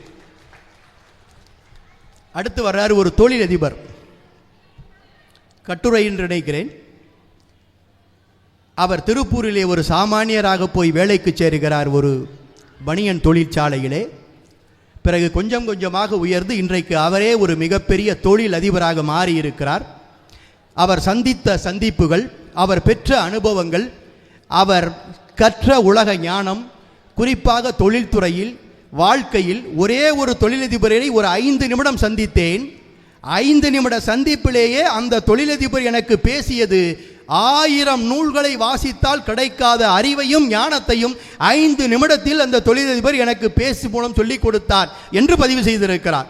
அப்படிப்பட்ட அனுபவங்களை எல்லாம் பகிர்ந்திருக்கக்கூடிய டாலர் நகரம் 2.0 என்கின்ற அந்த நூல், அது ஒரு திருத்தி அமைக்கப்பட்ட ஒரு மறுபதிப்பு நூலாக அது வந்திருக்கிறது. அதை எழுதியவர் ஜோதி கணேசன். திருப்பூர் நகரத்தை பற்றித்தான் அவர் எழுதியிருக்கிறார். அது அழகாக அதை ஆரம்பிக்கின்ற பொழுதே மிக அழகாக ஆரம்பிக்கிறார். திருப்பூர் ரயில் நிலையத்திலே நீங்கள் நின்று பாருங்கள், பல மாநிலங்களைச் சேர்ந்த பல மொழிகளை பேசக்கூடியவர்கள் அங்கும் இங்கும் போய்கொண்டு அலைந்து கொண்டும் இருப்பார்கள். நாம் இருப்பது திருப்பூரிலா அல்லது வேறு மாநிலத்திலா அல்லது வேறு நாட்டிலா என்று நினைக்கக்கூடிய அளவிற்கு இன்றைக்கு திருப்பூர் உயர்ந்து நிற்கிறது என்றால் அதற்கு காரணம் என்ன என்று அவர் விளக்குகிறார் அந்த நூலிலே. ஐயா, அந்த நூலை நான் முழுமையாக படிக்கவில்லை, நேரம் கிடைக்கும் போது படிக்கிறேன். உங்களுடைய முயற்சிக்கு ஒரு தொழிலதிபராக இருக்கார், நிறைய எழுதியிருக்கார். இது மட்டும் இல்லை, அவரை பற்றிய குறிப்புகள் நிறைய தந்திருக்கிறார்கள். நம்முடைய ஜோதி கணேசனை பற்றி அவர் இது மட்டுமல்ல நிறைய எழுதியிருக்கிறார். ஒரு எழுத்தாளர், அவர் ஒரு தொழில்முறை எழுத்தாளர் அல்ல, இருந்தாலும் அவர் ஆசிரியர். அதாவது திருப்பூரில் அவர் வாழ்ந்த அனுபவங்களை பற்றியெல்லாம் எழுதியிருக்கிறார். 475 பக்க அளவிலே அவர் வரலாற்றை ஈழம் வந்தவர்களும் வென்றவர்களும் என்ற ஒரு பெயரில் ஒரு 475 பக்கத்திலே ஒரு நூலை அவர் வெளியிட்டிருக்கிறார். இன்னும் பல நூல்களை அவர் வெளியிட்டிருக்கிறார். அரசியல் வரலாறு, திராவிட அரசியல் வரலாறு பாகம் 1 மற்றும் பாகம் 2 என்ற 2 புத்தகங்கள் 1000 பக்கங்களில் தமிழகத்தின் கடந்த 75 ஆண்டுகால அரசியல் சமூக வரலாற்றை எழுதி அதையும் சென்னை சுவாசம் பதிப்பகம் வெளியிட்டிருக்கிறது என்று சொல்கிறார்கள். ஒரு தொழில்முறை எழுத்தாளர் எழுதுவதைப் போல தொடர்ந்து எழுதி கொண்டிருக்கக்கூடியவர்கள், படைப்புகளை தந்து கொண்டிருக்கக்கூடியவர், தமிழுக்கு அதன் மூலம் தன்னுடைய பங்களிப்பையும் தொண்டையும் தொடர்ந்து செய்து கொண்டிருக்கக்கூடிய திரு ஜோதி கணேசன் அவர்களை பாராட்டுகிறேன், வாழ்த்துகிறேன். மொழிபெயர்ப்பு நூல், பொதுவாகவே மொழிபெயர்ப்பு நூலை நாம் அதிகமாக நாடி செல்வதில்லை. அது ஏனோ தெரியவில்லை, சமூகத்திலே அப்படி ஒரு எண்ணம் இருக்கிறது. ஏனென்று கேட்டால், அது அசலாக படைக்கப்படுகின்ற பொழுது ஏதோ ஒரு மொழியிலே படைக்கப்படுகிறது, அந்த கலாச்சாரத்தை ஒட்டி அது படைக்கப்படுகிறது. அதை மொழி மாற்றம் செய்து நம்முடைய மொழிக்கு கொண்டு வருகின்ற பொழுது அதை அப்படியே மொழி மாற்றம் தான் செய்ய முடியும். இவர்கள் கதையை சொல்லியிருக்கக்கூடிய விஷயங்களை மாற்றி எழுதிவிட முடியாது. எனவே சில நேரங்களிலே சுவாரஸ்யம் குறையலாம், சில நேரங்களிலே நம்முடைய போக்குக்கு இந்த நூல் இல்லையோ என்கின்ற பொழுது அப்படியே படிப்பாளன் அதை கூட எடுத்து ஒதுக்கி வைத்து கூடிய விஷயங்கள் எல்லாம் இருக்கின்றன. ஆனால் பாரதி பாடுவான், பிற நாட்டு நல்லறிஞர்கள் சாத்திரங்கள் தமிழ் மொழியில் பெயர்த்தல் வேண்டும் என்று சொல்லுவான். அப்படி பாரதி கண்ட கனவுகளில் ஒன்றாக இருக்கக்கூடிய அந்த பிறநாட்டு நல்லறிஞர் சாத்திரங்களை தமிழிலே கொண்டு வரக்கூடிய மிகப்பெரிய பணியை செய்திருக்கக்கூடிய திரு மாரியப்பன் அவர்களை நான் வாழ்த்துகிறேன், பாராட்டுகிறேன். அடுத்து மகாகவி காலாண்டிதழ் என்று ஒரு காலாண்டிதழ் 95 வருகிறது என்று நினைக்கிறேன். ஏறத்தாழ ஒரு 30 ஆண்டுகளாக வருகிறது. சிற்றிலைக்கு அது சிற்றிதழ் வரிசையிலே சேர்ந்தது. மகாகவி என்று பெயரிட்டிருக்கிறார். அது இந்த 3 மாத இதழ் காலாண்டிதழ் என்று சொல்லுவோம். அந்த காலாண்டு இதழை எனக்கு அனுப்பி வைத்தார்கள். படித்து பார்த்தேன். மகாகவி என்று இருந்தது. உள்ளே பார்த்தால் மகாகவி என்ற தலைப்பிட்டு கவிஞர் ஈரோடு தமிழன்பனை பற்றி ஒரு நூல் வந்திருக்கிறது என்று ஒரு கட்டுரை இருக்கிறது. எனக்கு படிக்கின்ற பொழுது லேசான சந்தேகம். இப்பொழுது அவரிடம் கேட்டேன், நீங்கள் மகாகவி என்று யாரை குறிப்பிட்டு அந்த தலைப்பு வைத்திருக்கிறீர்கள் என்று. யார் மகாகவியோ அவரைத்தான் குறிப்பிட்டிருக்கிறேன், பாரதியைத்தான் குறிப்பிட்டுத்தான் அந்த தலைப்பை நாங்கள் வைத்தோம் எங்களுடைய நூலுக்கு என்று சொல்லியிருக்கிறார். மகாகவி கண்ட கனவு, அவன் நல்ல தமிழ் செய்து தமிழ் வளர்த்தான், இறை உணர்வு வளர்த்தான், தேசிய உணர்வு வளர்த்தான், விடுதலை வேட்கி வளர்த்தான். அப்படிப்பட்ட நல்ல கவிஞன், சென்ற நூற்றாண்டின் தலை சிறந்த கவிஞனாக விளங்கி கொண்டிருக்கக்கூடிய மகாகவி பாரதியினுடைய பெயரை தாங்கி வரக்கூடிய சிற்றிதழ் அது. அந்த சிற்றிதழிலே பல கட்டுரைகள் இருக்கின்றன, பல கவிதை தொகுப்புகள் இருக்கின்றன. அந்த நூல் சொல்லப்போனால் ஒரு வரைத்தாள் என்று சொல்லக்கூடிய, ஆங்கிலத்திலே ஆர்ட் பேப்பர் என்று சொல்வார்கள், நான் வரைத்தாள் என்று எனக்கு தெரிந்த தமிழிலே அதை மொழிபெயர்த்து சொல்கிறேன். அப்படி பளபளவென்று இருக்கக்கூடிய பல வண்ண நிறங்களிலே புகைப்படங்களோடு அந்த நூலை மிக சிறப்பாக தயார் செய்து கடந்த 30 ஆண்டுகளாக நடத்தி கொண்டிருக்கிறார். பல கவிஞர்களை, எழுத்தாளர்களை ஊக்குவித்து கொண்டிருக்கக்கூடியவர். அந்த தரம் மாறாமல் அந்த சிற்றிதழ் என்கின்ற வரிசையிலே வந்தாலும் கூட சிற்றிதழையும் தாண்டி ஒரு இதழாக, ஒரு பேரிதழாக வரக்கூடிய அளவிற்கு எல்லா அம்சங்களையும் உள்ளடக்கி அந்த நூலை, அந்த இதழை அவர் 3 மாதங்களுக்கு ஒரு முறை தந்து கொண்டிருக்கிறார். அதையும் படித்து பார்த்தேன். சிற்றிதழையும் ஊக்குவிக்க வேண்டும் என்கின்ற நினைத்து புதுக்கோட்டை தமிழ்ச்சங்கம் அதற்கும் பரிசு கொடுக்கிறேன் என்று சொல்லி 10ல் 1ஆக அந்த பரிசையும் அவர்கள் அறிவித்திருக்கிறார்கள். அந்த வகையிலே அந்த சிற்றிதழுக்கு பரிசு கிடைத்திருக்கிறது. அந்த முயற்சி 30 ஆண்டு முயற்சி தொடர வேண்டும், அந்த சிற்றிதழ் வளர வேண்டும். இதுபோன்ற பல சிற்றிதழ்கள் தமிழகத்திலே தமிழிலே வர வேண்டும். எல்லோருமே எல்லா இதழையும் படித்து விட முடியாது. வட்டாரத்திலே இருக்கக்கூடிய சிற்றிதழ்கள் அல்லது தனிச்சுற்றுக்கு வருகின்ற சிற்றிதழ்கள், அந்த அல்லது சந்தாதாரர்களுக்கு வரக்கூடிய சிற்றிதழ் என்கிற அளவிலே பல சிற்றிதழ்கள் வர வேண்டும். வந்தால்தான் எளிய படைப்பாளிகளை இனம் கண்டுகொள்ள முடியும், எளிய படைப்பாளிகளுக்கு வெளிச்சம் போட்டு காட்ட முடியும். அந்த வகையிலே அந்த பணியை செய்து கொண்டிருக்கக்கூடிய அன்பிற்குரிய வதிலை பிரபா அவர்களுக்கும் அவருடைய ஆசிரியர் குழுவுக்கும் நான் மிகுந்த பாராட்டுக்களையும் வாழ்த்துக்களையும் தெரிவித்துக் கொள்கிறேன். சிறுவர் இலக்கியம், இலக்கியத்தில் ஒரு முக்கியமான பகுதி சிறுவர் இலக்கியம்.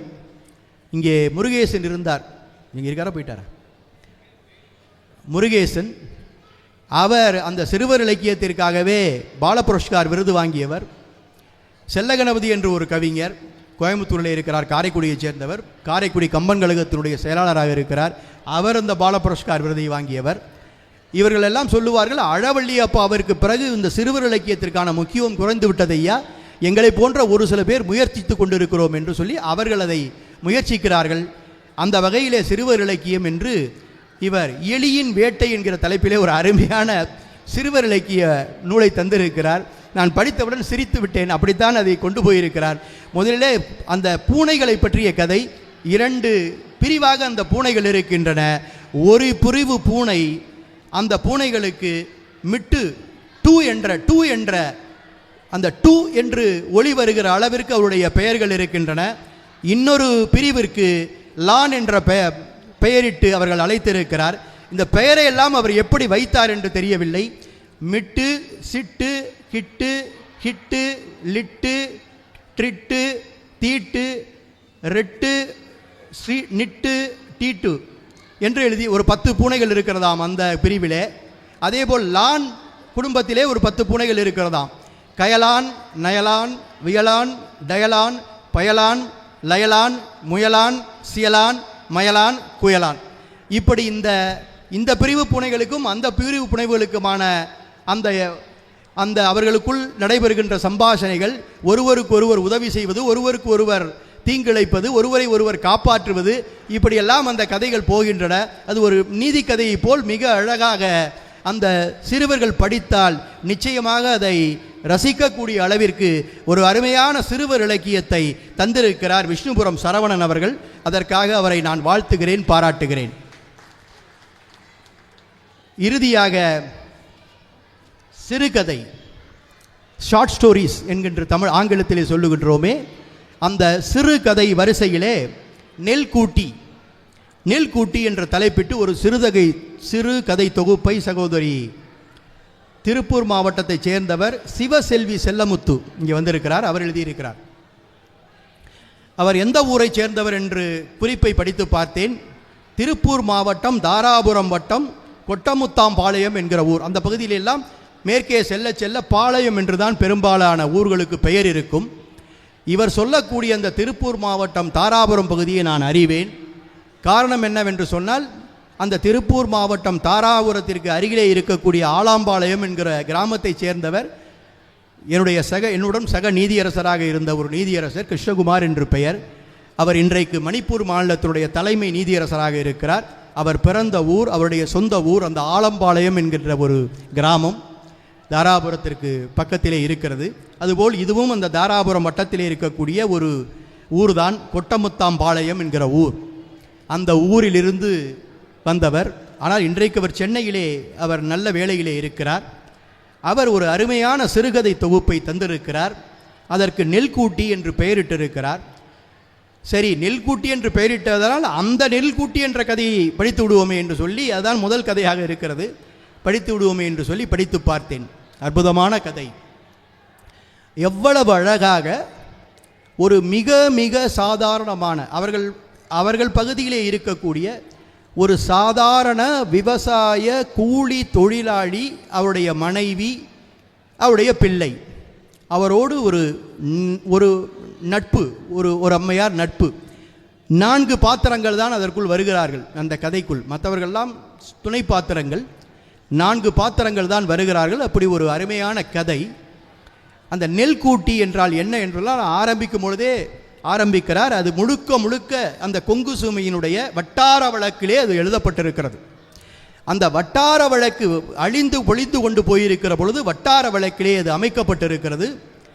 அதிலே அந்த பெண்மணி, அவள்தான் கதையினுடைய நாயகி. அவளுக்கு பெயர் முத்தாள்.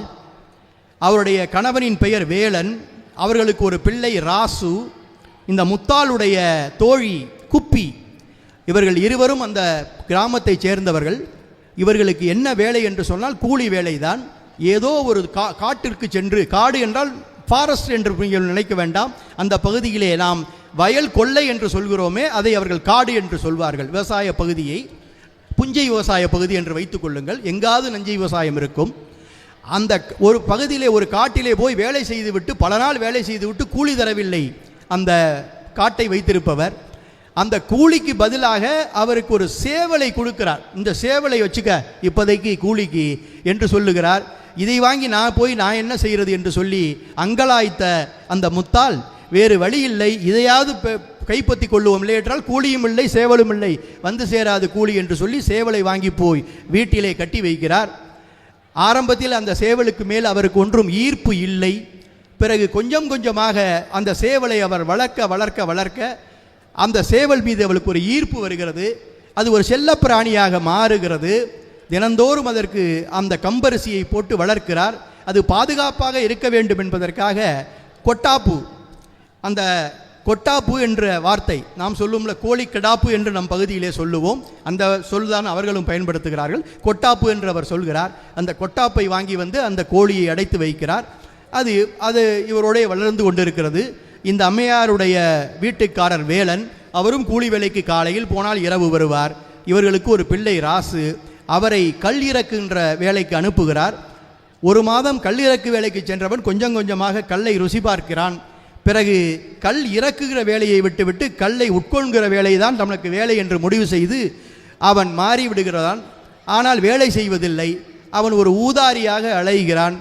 வீட்டிலே கொஞ்சம் நெஞ்சம் இருக்கக்கூடிய காசுகளை எல்லாம் அவன் எடுத்து போய் கல்லை குடித்து அவன் வாழ்ந்து கொண்டிருக்கிறான். அந்த சோகம் அந்த சோகத்தை நெஞ்சிலே தாங்கிதான் இவள் செய்து கொண்டிருக்கிறாள். இவளுக்கு என்ன வேலை என்று சொன்னால், எப்பொழுதோ காட்டிலே விவசாய வேலை இருக்கும்.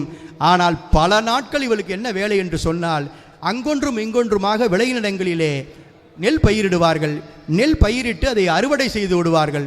அறுவடை செய்த பிறகு தாளடி என்று நாம் சொல்லுவோமே, அந்த தாளடியிலே நீங்கள் பார்த்திருப்பீர்கள், வயல்களிலே நெல்லை அறுக்கின்ற பொழுது என்னதான் பார்த்து பார்த்து அறுத்தாலும் அது அந்த தாள் உரசுகின்ற பொழுது 1-2 நெல்மணிகள் உதிர்ந்து விடும், வயலிலே உதிர்ந்து கிடக்கும். அதனால்தான் நீங்கள் நெல் அறுத்த வயலிலே மறுநாள் நிறைய பறவைகள் எல்லாம் கிளியெல்லாம் வந்து கொத்தி செல்லும்.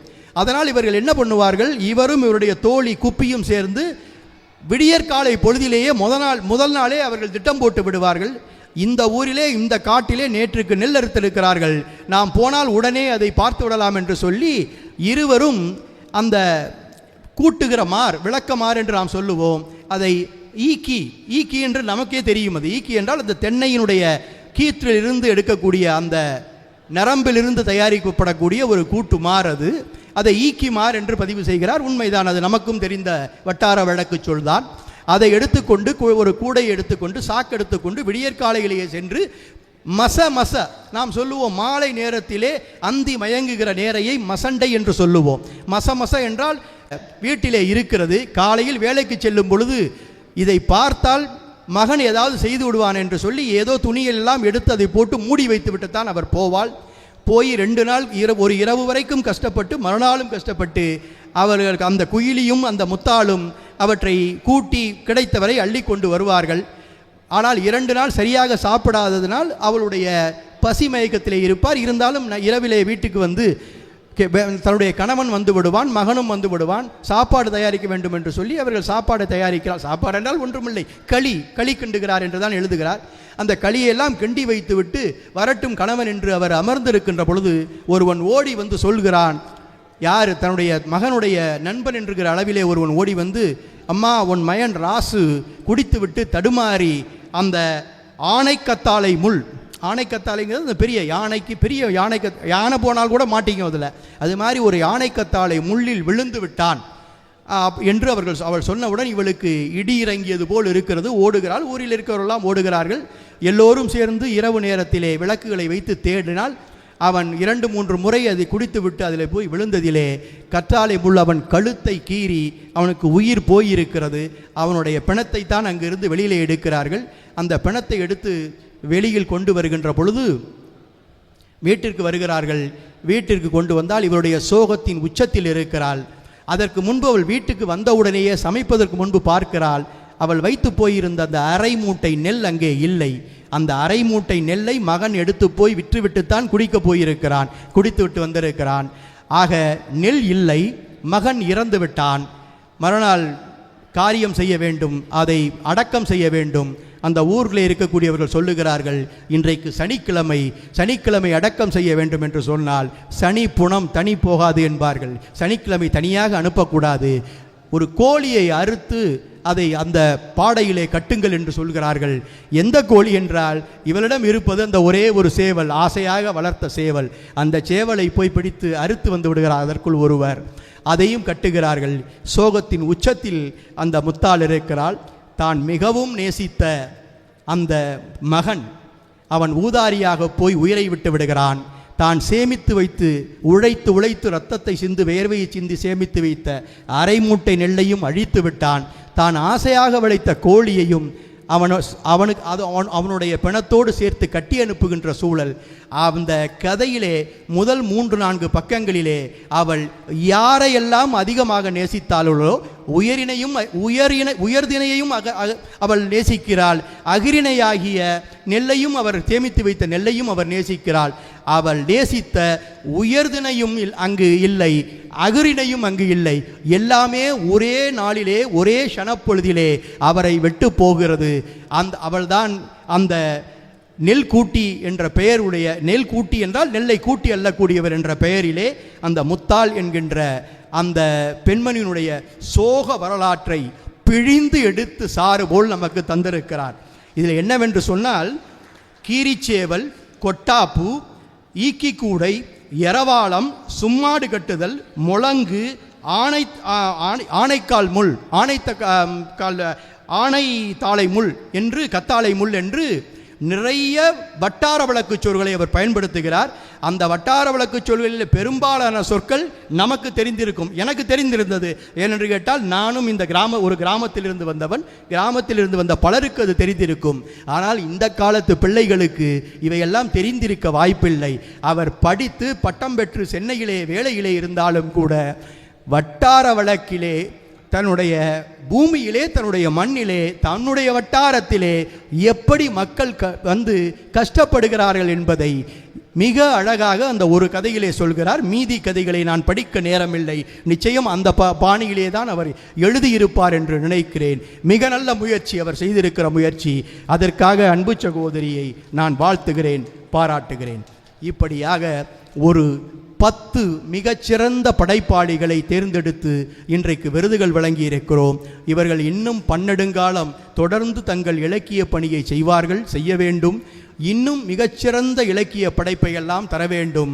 எப்படி மிகச்சிறந்த இலக்கிய படைப்புகள்லாம் சங்க காலத்திலே தரப்பட்டாலும் கூட எல்லாவற்றையும் தாண்டி தமிழிலே ஒரு புதிய உச்சத்தை கவிச்சக்கரவர்த்தி கம்பன் 10ஆம் நூற்றாண்டிலோ 12ஆம் நூற்றாண்டிலோ தந்து இன்றைக்கு கவி சக்கரவர்த்தி என்ற பெயரை எடுத்திருக்கிறானோ, அப்படி இவர்கள் படைக்கப்பட்ட இலக்கியங்களை எல்லாம் தாண்டி இன்னும் சிறந்த இலக்கியங்களை இவர்கள் வாழ்நாளிலே படைப்பார்கள். அதன் மூலம் தமிழுக்கு சேவையும் தொண்டு செய்வார்கள் என்கின்ற மிகுந்த நம்பிக்கை இருக்கிறது. இப்படிப்பட்ட சிறந்த இலக்கியவாதிகளை தேர்ந்தெடுத்து சல்லடை போட்டு அவர்களை மதிப்பீடு செய்து மதிப்பெண் வழங்கி இன்றைக்கு விருதும் வழங்கி உயர்த்தி பிடித்திருக்கிற புதுக்கோட்டை தமிழ்ச்சங்கத்தினுடைய பணி போற்றுதலுக்குரியது, பாராட்டிற்குரியது. எனவே விருதாளர்களும் பாராட்டக்கூடக்கூடியவர்கள், விருது வழங்கிய தமிழ்ச்சங்கமும் பாராட்டப்படக்கூடியது.